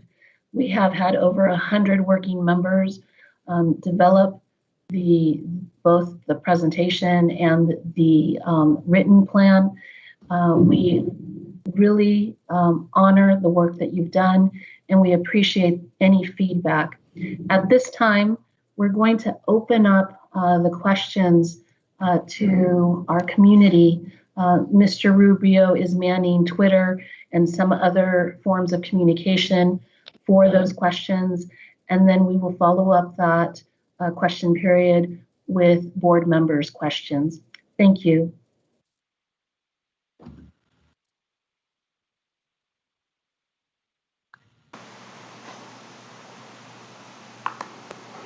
Thank you, Ana Maria. We'll ask Manny to go ahead and ask some of the questions verbally that he's been receiving virtually. So Manny?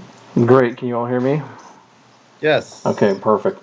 So I just want to thank everybody who's been on there, and I'll take kind of discretion. Trustees, Dr. Aguirre, and my fellow cabinet members, thank you for the opportunity to be a part of this. I want to share a first question that's out there, which a lot of people are asking, is how can I get a copy of this presentation? So if you actually, this video is being recorded and obviously streamed on YouTube. If you go to the description of the YouTube video, you'll see a link that actually links back to our board agenda and the presentation, as well as the more complete plan. So that will live there. We've also posted it on our social media channels, the link to how to get there. So that will be on there, and then we'll be posting that on our district website as well. So that was one of the first questions that was asked. It seems like a lot of the questions we have addressed that have been coming in through our Google Forms. So thank you. We have about 300, a little over 300 people who have been watching tonight. And so one of the first questions I think we'll just go back to is, can we talk a little bit about block schedules? And so we did talk about us going into a 6-period schedule, but I think it was mentioned about schools that may be a slightly different. So if we can maybe address that. Thank you, Manny. Ana Maria, can you take that question, please?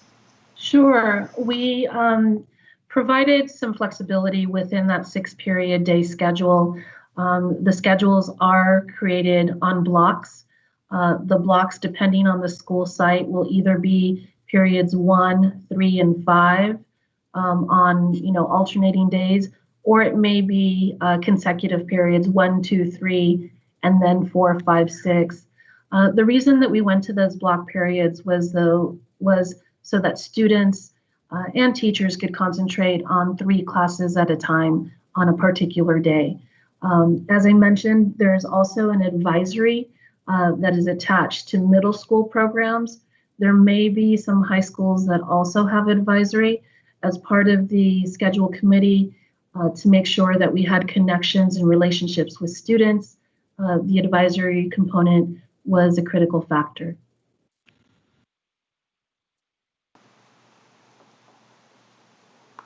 Great, thank you. Our next question is going to be, and we've gotten some that are in themes, so I'm going to try to summarize a couple of them and join them together. One of the themes has been around Launch Academy. So students who are participating in Launch Academy, are they going to be able to participate in other extracurricular activities such as sports or other events with schools outside of their own school, or how will that work and how is that going to operate? Dr. Winters?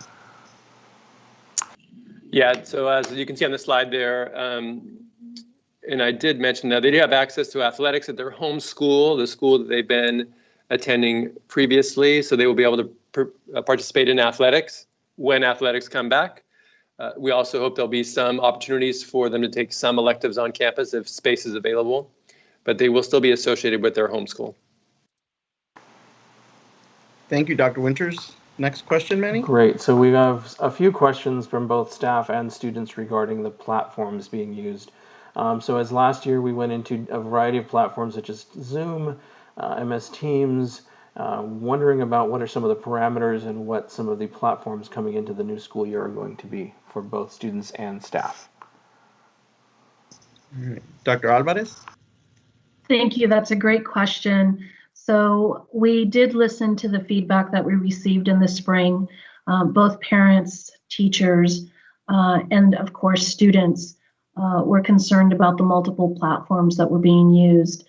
The scheduling committee made recommendations that we go to one platform for instruction, and that was Google Classroom. And the reason that Google Classroom was selected was for ease of use. With very little professional development, teachers and students were able to adapt to Google Classroom very quickly. We do acknowledge that we do have some sites that have Canvas and are using Canvas, and so that will be allowed for the rest of this year. But we are trying to limit the platforms for instruction. We do have some other platforms for grades, Infinite Campus being one, and Jupyter Grades, but those we believe, in particular Jupyter Campus, really provides communication tools between the teachers and the parents and students. Thank you, Dr. Alvarez. Our next question is going to focus a little bit about schedule and families that have multiple children. I'll read this a little bit. It says, how can we address families with 2 or more children? Will there be recorded lessons for our children that refer back and review in the event? This particular family says they have 4 children in 3 different schools and say it would be very helpful to have recorded lessons to reference. Can we address that? Dr. Alvarez? Sure, we do have the option within our learning management system to record lessons, and that will be available as part of the professional development that we're providing teachers. That option will be addressed. We want to make it as easy for students and families to access the instruction. We've also given flexibility and time for the students, so that should help. Please bear with us. This is a new navigation for us. We have teachers that are learning, we have staff that are learning, and that same flexibility and approach will be used with students. Okay. A few more here, if we have some time. One of the questions is regarding connectivity, and I know we did address that in our presentation, but the question is if a family has concerns regarding connectivity, who should they contact and what resources are available to those students and families? Thank you, Manny. I'll ask our Director of IT, Mr. David de la Calzada. Can you respond to that question, please? Yes, in terms of wireless connectivity resources, is that correct, Manny?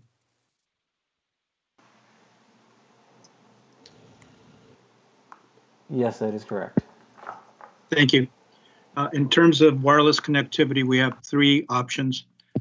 Basically, the first option, primary option, is our Cox Communications program, Connect to Compete. The second program is wireless hotspots through Sprint.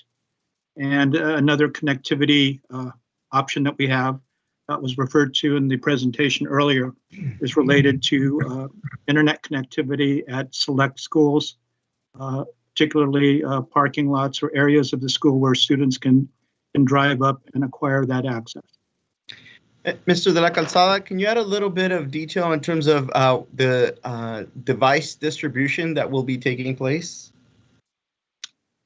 Yes, there's a device distribution to all students, particularly 7th and 9th grade, but it also includes any new students and any students that do not have devices in the other grade levels for July 29th, July 30th, and July 31st. The device distributions will take place at 3 locations. Those locations are Otay Ranch High, Chula Vista Middle School, and Southwest High. Basically, the distribution will follow a food distribution type protocol to mitigate contact and communication with the parent and the student that's picking up the device. And we've processed that at several locations prior to, and it seems to work very well. But it's scheduled for next Wednesday, Thursday, and Friday. Thank you for that information. It's very helpful. Mr. Rubio, can we have one more question from the public before we transition to board questions? Sure, let's have one more question. There's been several questions around. We did mention after school programs and activities, but there's also several questions about what about things such as clubs, robotics, after school, other type of programs and clubs that are out there. What resources are available for students who want to participate in those type of activities? Dr. Alvarez? So certainly many of our clubs and programs are actually run through our after school programs and so and through our agencies. And so those will be available on a site-to-site approach. Clubs and organizations will continue to function. During the spring, we try to maintain some of that continuity for our students. We know that those extracurricular activities are important, a part of an important component of our students' lives, and especially in their academic and social lives. And so we will be offering those also. They may look differently, and they may function a little bit differently because of the distance learning platforms, but we will try to provide those supports and services for our students. Okay, with that, we'll get ready to transition to board member questions. I do want to offer a slight clarification. At today's workshop, we are presenting our plan. There will be no action. Action will be presented to the board at the Monday board meeting that's coming up. So I just wanted to offer that brief clarification. And with that, it's open to the board.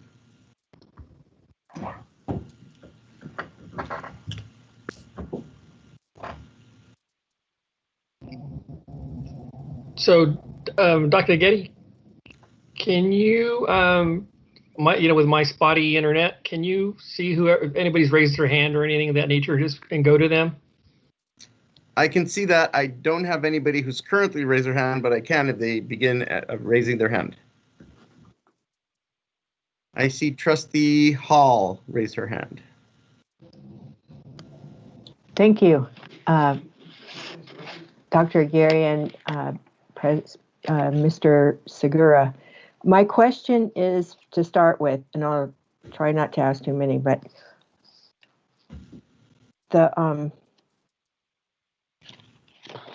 was for the after-school programs they were planning. When did that occur? Them planning either with the site team or the agency that provides. Do you have a list of those schools and whether or not it was with an agency or with the site team? So let me ask, yeah, Ana Maria? Good evening, Ms. Hall. I don't have that list with me. We do have schools that are associated with ARC, and we do have schools that are associated with South Bay Community Services. And they had planning time in the spring. And because of the closure of programs, there was also a waiver through the state to roll over some funding, and that funding will support that. Our department and state and federal that supports the after-school programs can provide a list of those, and also the planning teams. I believe when we did the town hall, or when we did the original presentation in the spring, we did demonstrate the websites that schools had developed regarding after-school programs and the types of resources they were affording students. Thank you. I think I'd like to see each school site's plan, and I think that's important for us to have a grasp of how they're planning to do this while we're distance learning, to make sure that we our communities know what they can expect and how they can access that. So I'm wondering, my next question is about when did I would like a report to the board on how much we spent on sending 160 to 200 teachers to the UCSD extension, extended learning this summer, so they could develop this professional development and the curriculum. If you could provide that to the board, I'd appreciate it.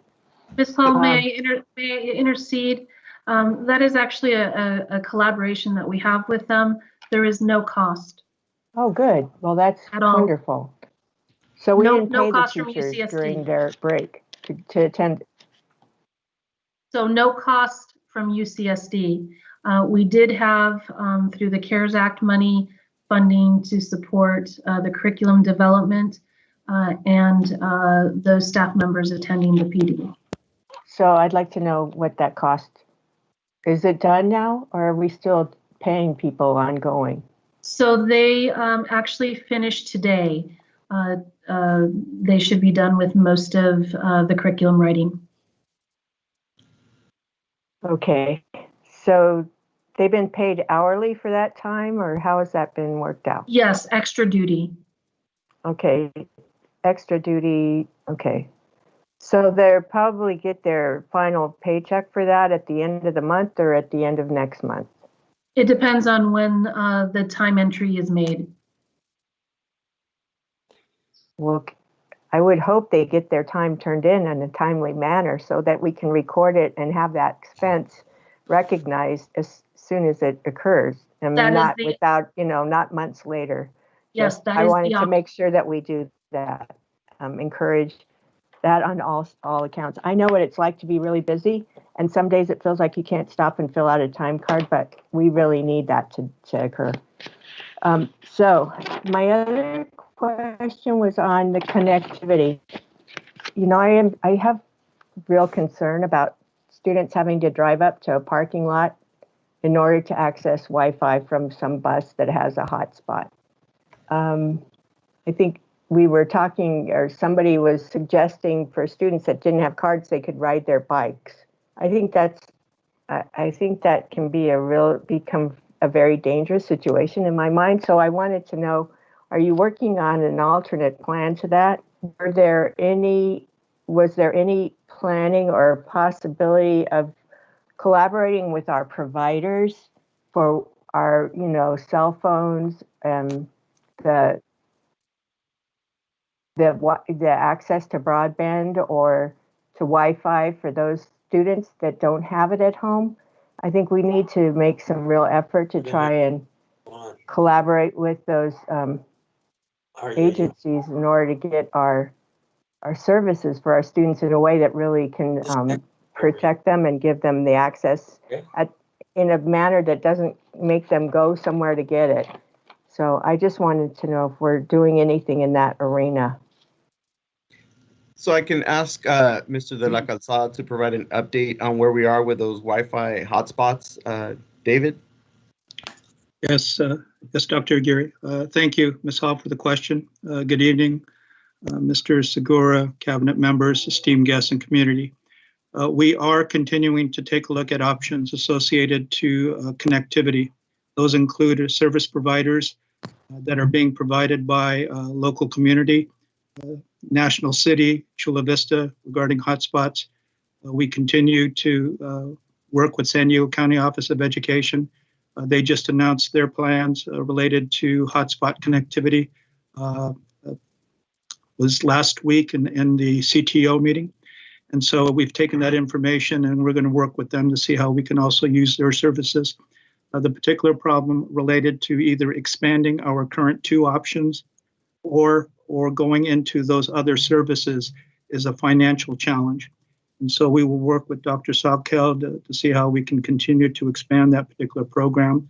The hotspots that are at the 5 locations are basically portable units, and we're evaluating that potential. So we haven't confirmed or defined which parking lots, which buses, et cetera, that need to be done, but they're at our disposal should we use them. But the other, as you indicated, there is a safety concern associated to that. We are strongly looking at the first 2 options with extensions of those types of connectivity to our students. Thank you. Welcome. So one of the challenges, I think, is whether or not the teacher is able to really fit. Have you been hearing, because everybody's at home, right? Everybody Yes, must ma'am. stay home. I'm not talking to you, David, now. I'm talking Okay. to yeah. Thank you, David. I appreciate welcome. it. But one of the challenges is the people that maybe are trying to balance when they can stop and do instruction and the demands of their own family, because they have kids at home, and some of those maybe students or children with special needs. So what kind of options are you giving those teachers that maybe need to have some consideration about the block schedule that you explained earlier on the how your plan is going? So when these teachers really are still at home because they have either a family member or they themselves may be a high risk and they're not going to return to school, and are they going to be able to continue teaching? What kind of consideration is given to that? What kind of consideration is given when they have a real issue? Because it sounds like you're going to make students report time in certain, is that every day that you're taking attendance, or it's once a week? And if they miss out on that once a week hour or whatever it is that you're collecting that information, are they going to get hammered because that one day they didn't make it in? Or explain some of those things to me. So I'll ask Dr. Alvarez to answer that, and it might be a collaboration with Mr. Winters as well, Tom Winters. Thank you. So in terms of attendance, SB 98 does require attendance. There is a kind of a dual method of collecting attendance. One is the synchronous or in-person instruction, taking attendance that way. But when students are not online with their teachers, the way that we need to collect attendance is based on student work product. And so we are developing what that means. That is really a completely different model for us in our comprehensive sites. And so it really provides for students, let's say they're not online at the appropriate time, but they are producing the work, we can balance that, and that will provide attendance for them.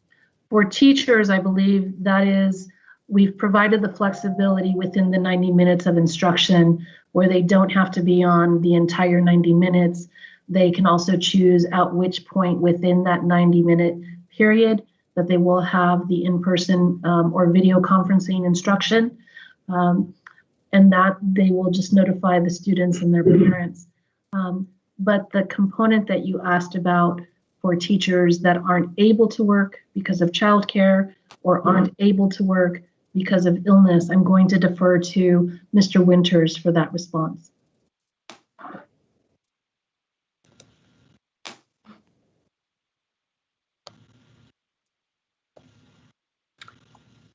Tom, are you available?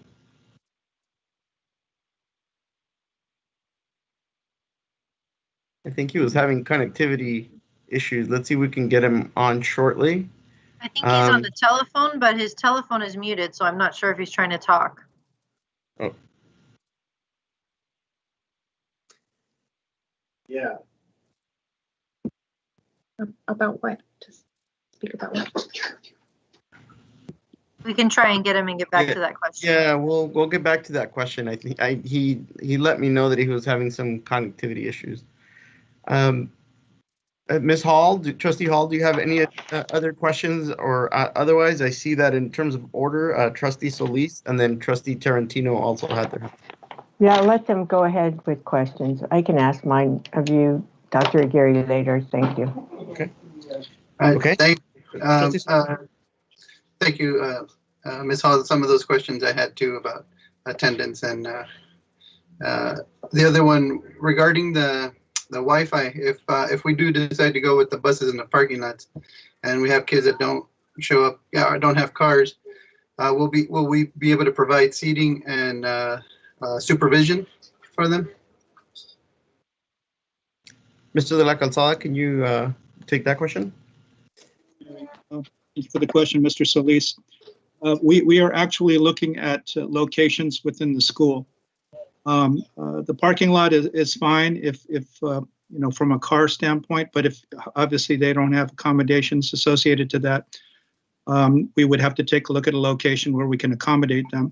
Now, fortunately, most of our classrooms have access points and the ability, even our gymnasium, so we could utilize those portables to place them into the gym and actually expand capacity to support additional students if we need to do that. So that is our approach at this point in time. We're still evaluating that situation. And that would be in strict adherence to all the guidelines regarding physical distancing. So make sure that is correct, Dr. Gary. Okay. And with regards to supervision, Dr. Aguirre, who would be responsible? So in terms of supervision, we can work with the campuses because we do have site staff available. We are still exploring that option. It's not as well developed as a bus option, and so it's one of those areas that is still evolving. And we will continue to work on that because that is an important component, the supervision piece. Okay, thank you. And another question in regards to master schedules. How are those coming along? Do we know? So I'll ask Ana Maria to take that question.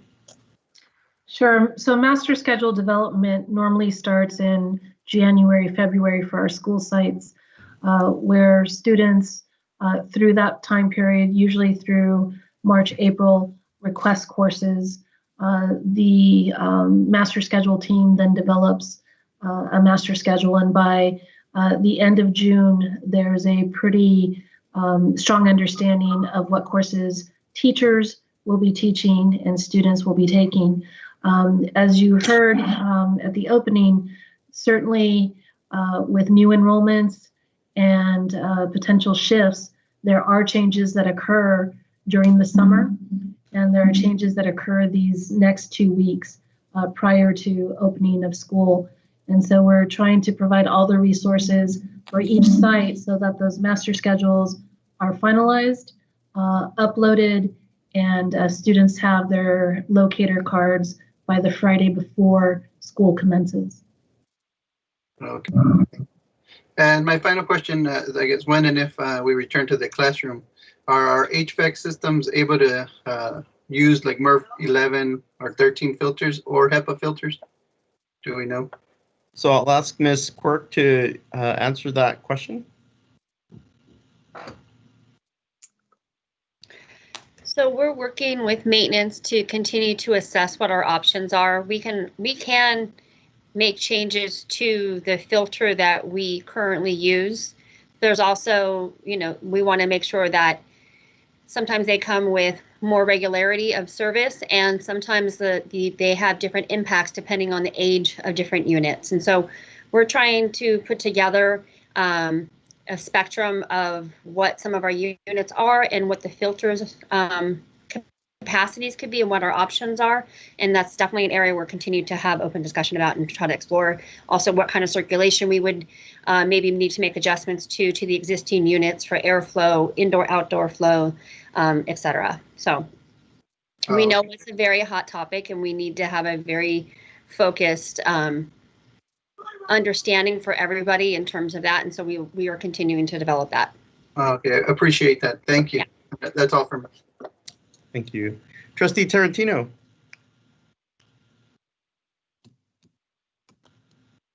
Thank you, Dr. Gary. First of all, I'd like to thank everyone who had a part in putting this together. I know that there was a lot of collaboration that took place in terms of so many moving parts and corralling all the moving parts and putting it into a cohesive presentation. I appreciate all the work and time that was spent on putting this together. Question maybe to Mr. Rubio, how were other stakeholders, community members, teachers, parents, how were they made aware of this workshop? That we were going to be conducting this workshop today at this time?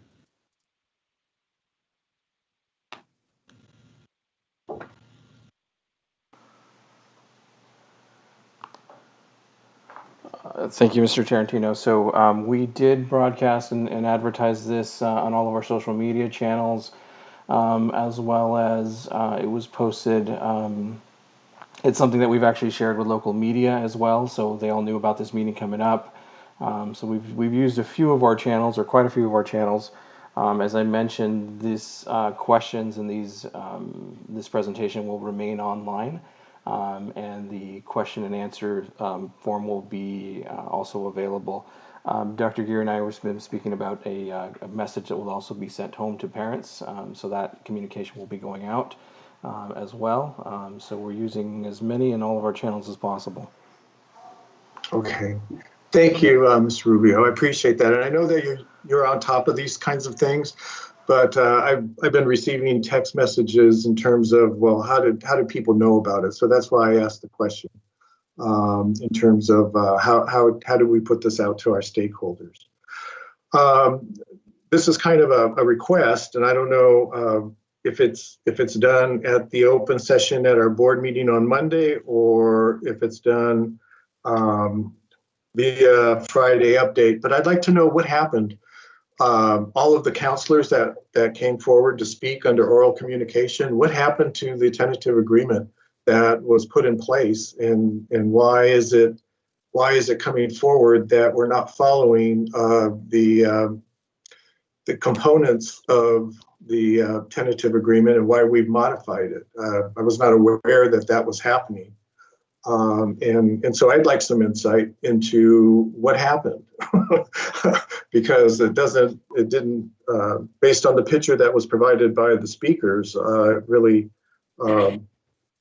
went to hell in a handbasket, it sounds like. But again, I don't know the particulars. So I would appreciate some kind of insight into what happened and where we are currently, and how we're going to address some of the issues that were brought forward in terms of the fact that there aren't enough counselors to work on student schedules. And if the association is requiring their members, or not requiring, but suggest that their members work to the contract, which is 360 students, if there is an excess of those students, then how is a counselor going to determine whose schedule gets set and whose does not? Is it going to be alphabetical?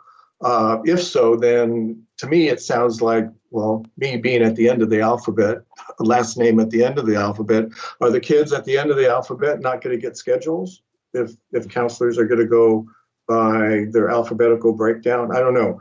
that was disturbing to me because it takes an awful lot to resolve conflicts in student schedules, and you need all hands on deck. And what I heard from the counselors who spoke under oral communication was that all the counselors are not on deck, and so there's not going to be enough people to ensure that every student will get a locator card by Friday 31st, which is in a week.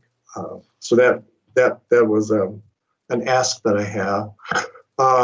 The other concerns, how are we going to assure that students are going to come to school on August 3rd ready to learn?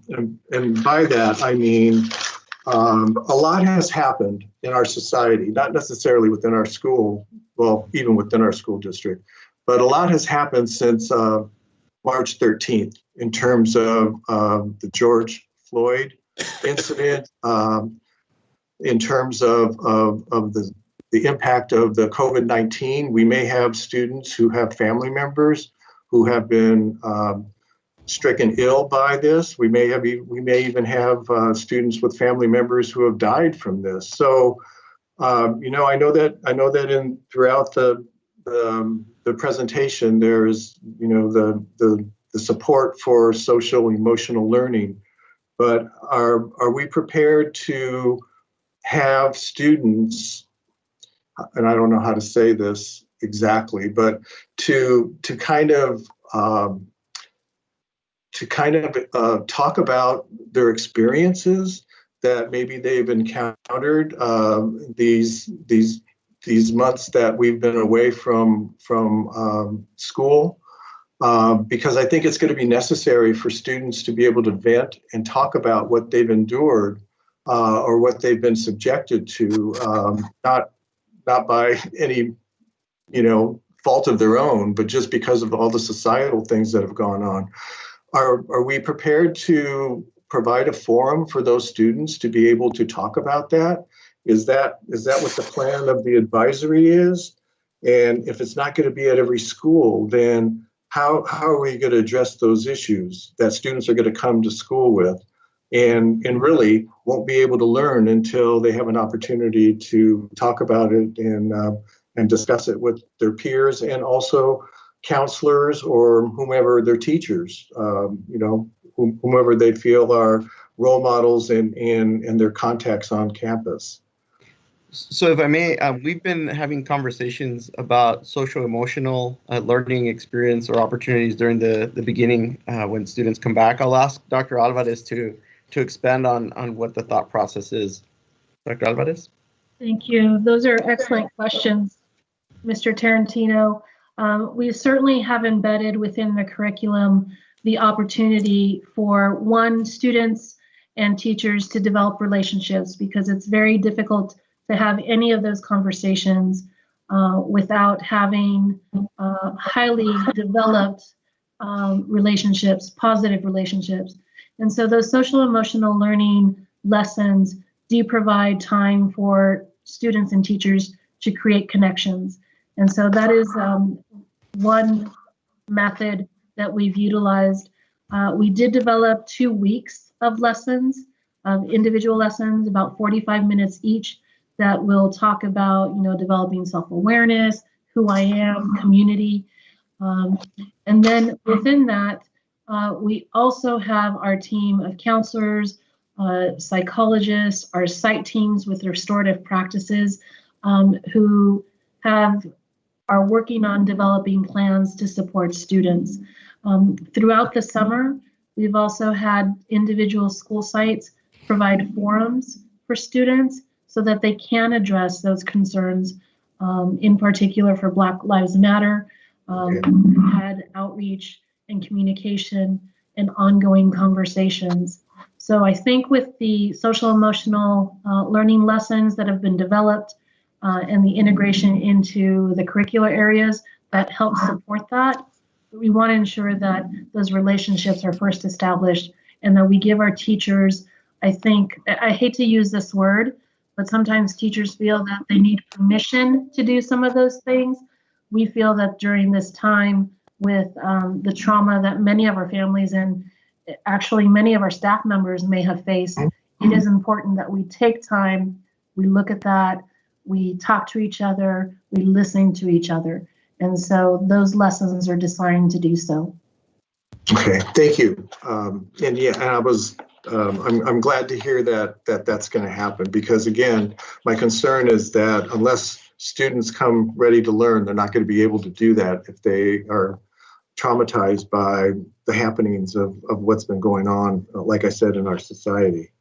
I'm glad Mr. Solis brought up the fact of the filters and the filtration that Ms. Adato's comments addressed in the oral communications.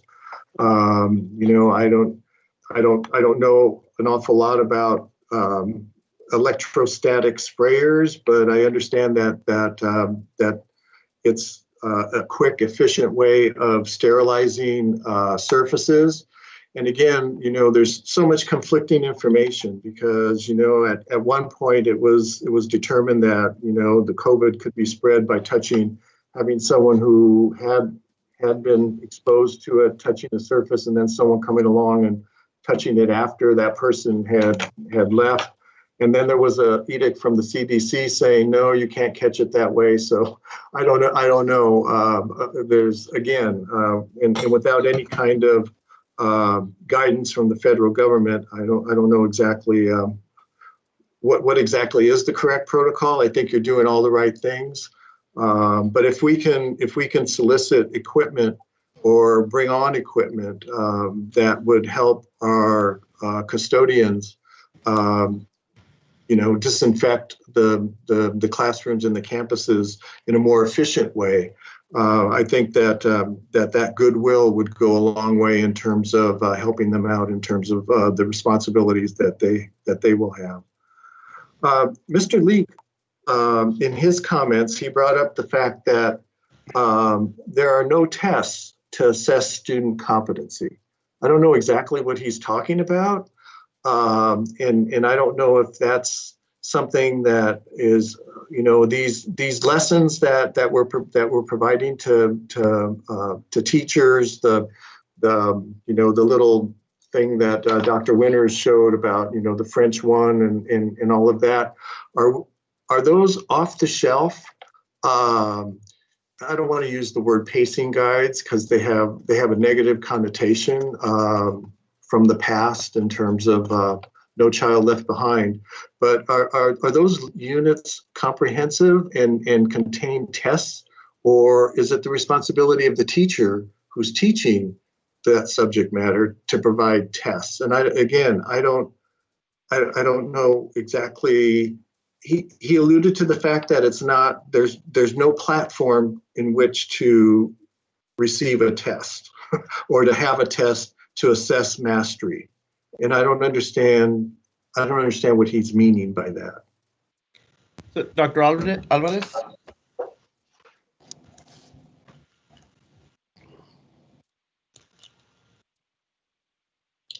Oh, I think you're muted. I think you're on mute. Yeah.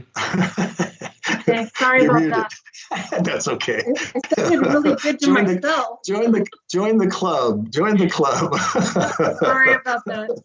So I believe when Dr. Leet was expressing his concerns is that when we're in a distance learning manner, it may be difficult to accurately assess what students actually know.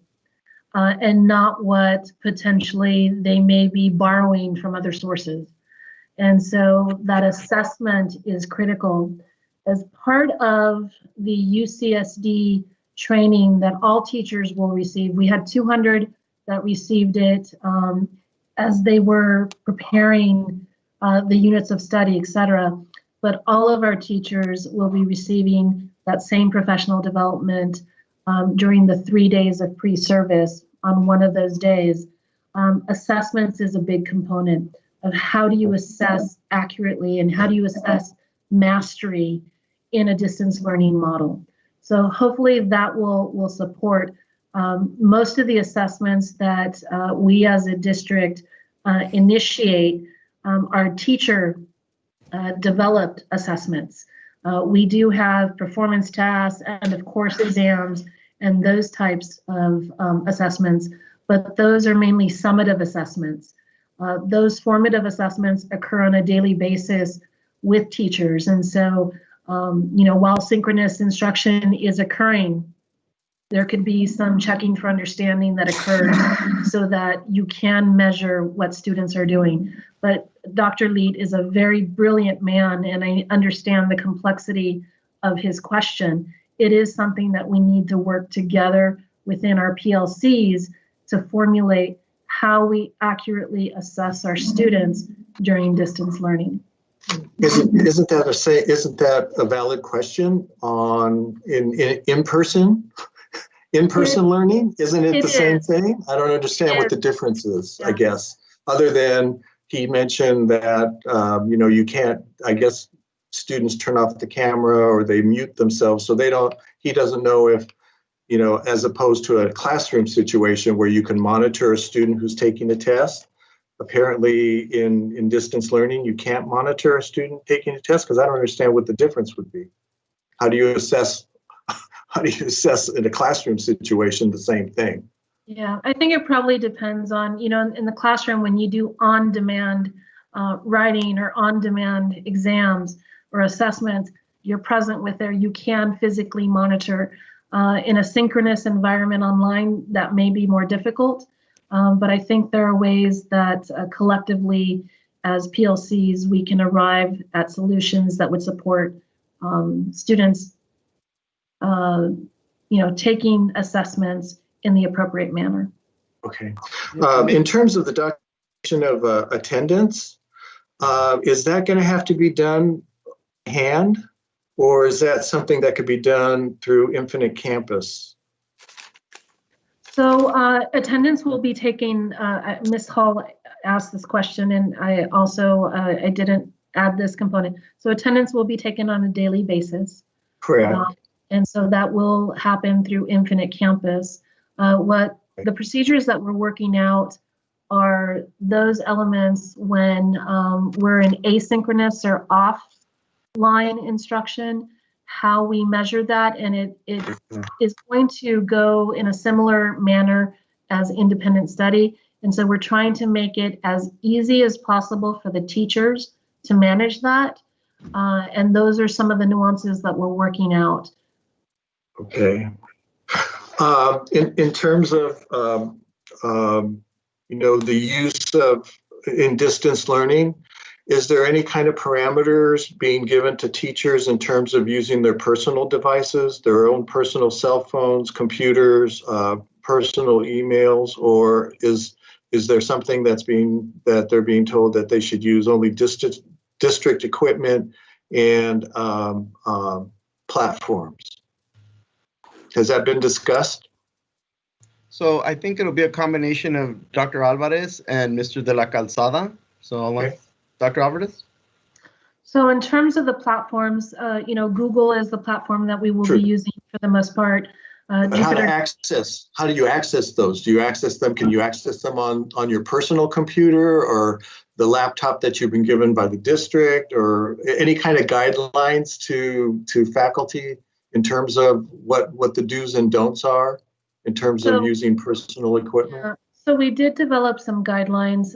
We do have some staff that are using personal cell phones, for example, to contact parents, etc.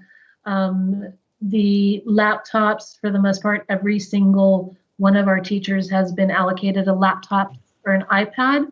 However, I was made aware earlier this week that, technology malfunctions, and some of us utilize our backup personal device.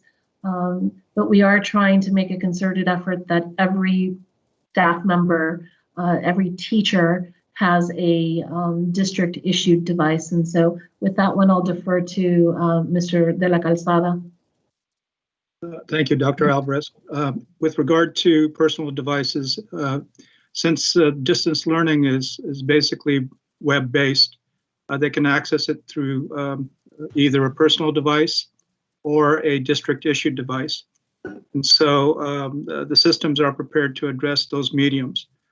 even with the students. We've sent out surveys to students. We've gotten considerable responses related to students volunteering to turn in their district equipment to use their personal devices. So the distance learning infrastructure architecture is sound and is not dependent upon district devices to function.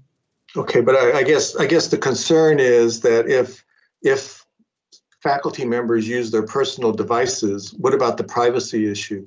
And I don't know, David. You know that I'm out of my league when I'm talking to you about this. How do they ensure the fact that a student can't capture their own private cell phone, the teacher's cell phone, and their own email account or whatever? I think that's the concern that I'm hearing from teachers. That how can they guaranteed if they use their personal devices that their privacy will be maintained and it won't be put out to the general student population? Understood. Or is there a way you could control that? Thank you for that clarification. In terms of the privacy or the security of their network, that's dependent upon their home Wi-Fi network. Unfortunately, fortunately, however you want to look at it, we do not manage that. They were on our network, obviously. We provide the filtering capability. We can ensure the privacy for students that are using district devices because they're channeled through our filtering systems. So if they are using personal devices and they have their home wireless network, it is dependent upon how they've set that up. So that is the reality. Okay. Are they going to be told about those kinds of shortcomings, David? Is that something that's going to go out to them, that if they do use their personal devices or whatever, that it's incumbent upon them to ensure the privacy and security of their whatever platform or whatever they're using? Or is that something that they should understand that on their own? No, certainly additional communication will not hurt. We have communicated the fact that if they are using their wireless network, then they are responsible for ensuring the security pieces associated to their device and the network. And we tell that to staff as well as students. If they use personal devices and they're using it at home, we cannot monitor that. So we suggest to the parents to make sure that they monitor the activities of their students. But we can certainly send out a communication to reinforce that. Okay. In terms of the Launch Academy, on the slide, it mentioned that the size is going to be anywhere from 280 to 360 students. Is the Launch Academy, and they're going to use the Apex curriculum? Well, if I recall and I don't remember if it was the consolidated school site plans, there were a number of schools that I mentioned at the board meeting in which we reviewed that. I was surprised to see that a number of schools don't have a lot of confidence in the Apex curriculum for whatever reason, and yet we're utilizing Apex in the Launch Academy. How does that shake out? And again, they didn't really say specifically in those site plans that I read that exactly what was the problem with Apex, but there was a lot of concern in the fact that there were some issues with it, that they were moving away from it in terms of credit recovery. Okay. So I'll ask Dr. Dan Winters to take that question. Okay. Thank you. Yes, so Apex curriculum will be the initial tool we'll use in Launch Academy for a couple of reasons. One, we've already purchased a number of licenses district-wide, so it's an easy start point financially. Our goal long-term is to transition to Sweetwater developed courses. Okay. Some of the teachers who are interested in this work have already done some work around course development, and our goal through the first year is that they would develop Sweetwater courses. There's definitely been feedback that Apex is challenging coursework. The difference in the way Launch Academy will approach it is that in the past, much of it has been done through assigning students work with very little direct instruction. And so our intention in Launch Academy is to embed the direct instruction with the teacher along with the curriculum. So we believe those in combination can help students be successful where in the past they might not have been.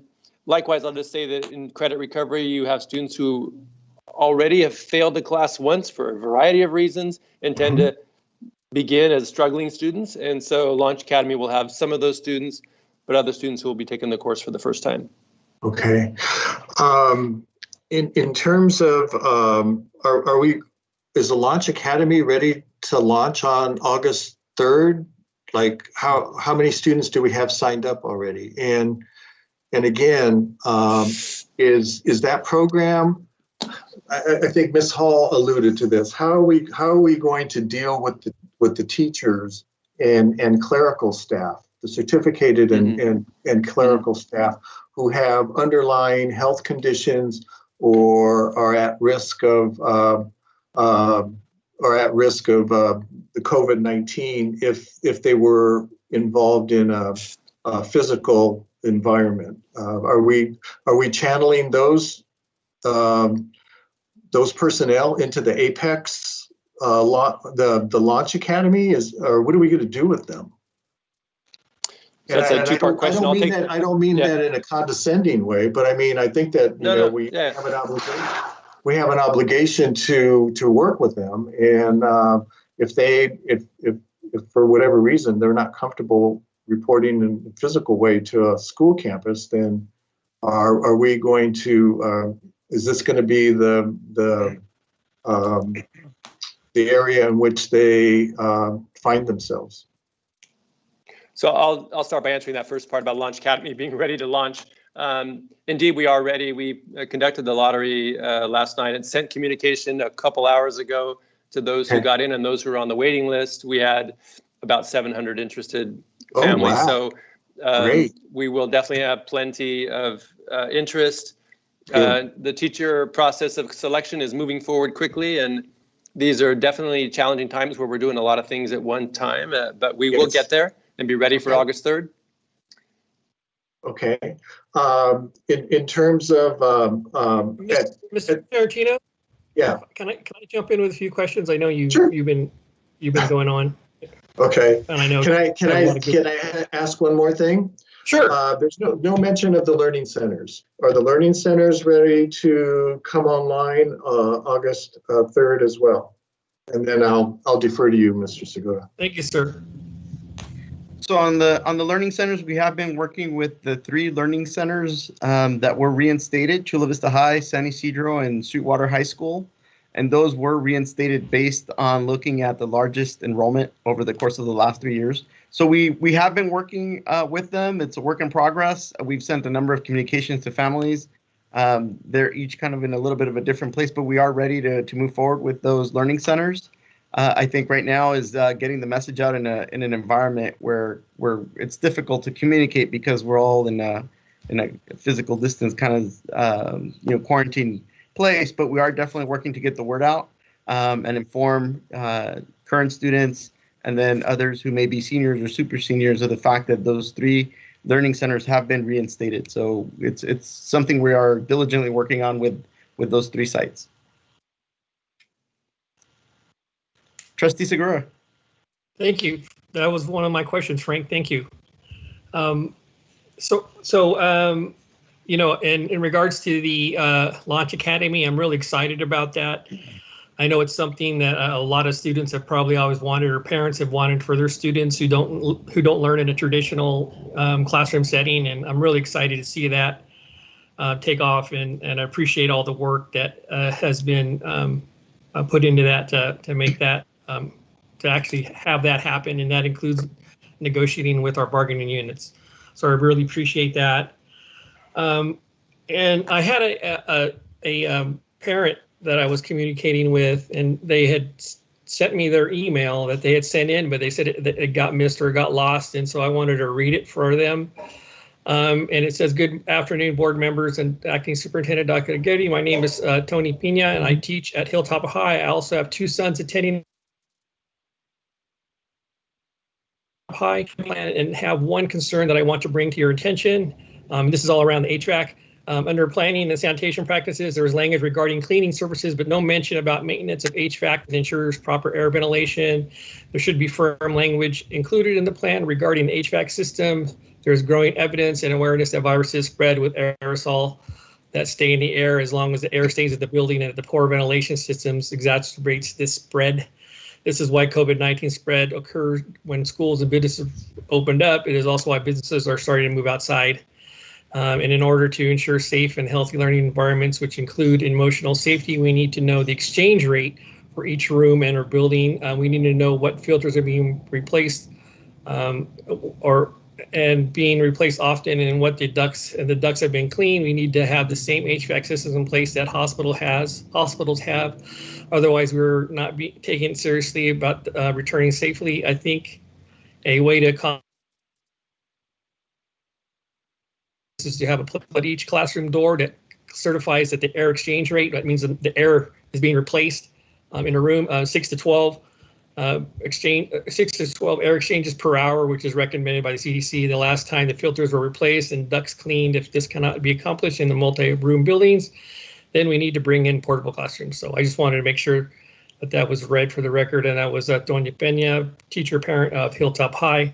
And I know that we're definitely looking into that, and I would appreciate, I don't know what's out there and if there's any guidance on that, but like many of the other board members have said, I think that's an important avenue to look at, even though we're going to have, it sounds like the best place to learn is outside, but that's when we do end up back at school, but that's, then we're talking about the weather and the heat. So we're really, up against it. But I guess, if we're going to end up in the gym, we'd want to make sure we had this, the air is filtered as much as possible. I do know that, trying to get it to a hospital level it's just not about air conditioning in the hospital level. I work in those environments. It's plan around doors, seals, it's a whole thing. And I don't know if we can get there with that, but I know there's probably room for improvement, and whatever we can do to increase the safety of our classrooms is definitely the right path. So that's all I wanted to mention about that. I'm very concerned and, just about, the disadvantaged students, from our lower socioeconomic areas, which is pretty much all of our district. And I appreciate that, they're going to be held accountable with grades and, with if you bring that up. But what I'm just concerned is, I know we have to hold them accountable, and we have to, but it just seems like it's going to be harder for students that, or they're living with multiple families, their parents aren't there, their brothers are helping, and maybe those are the same students that are our students or helping their younger students or their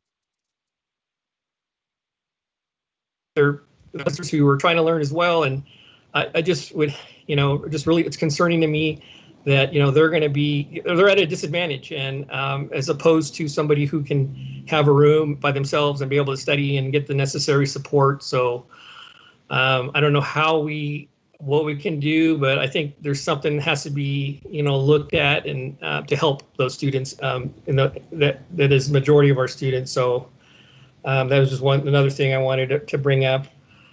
And then just a general question about how are we going to,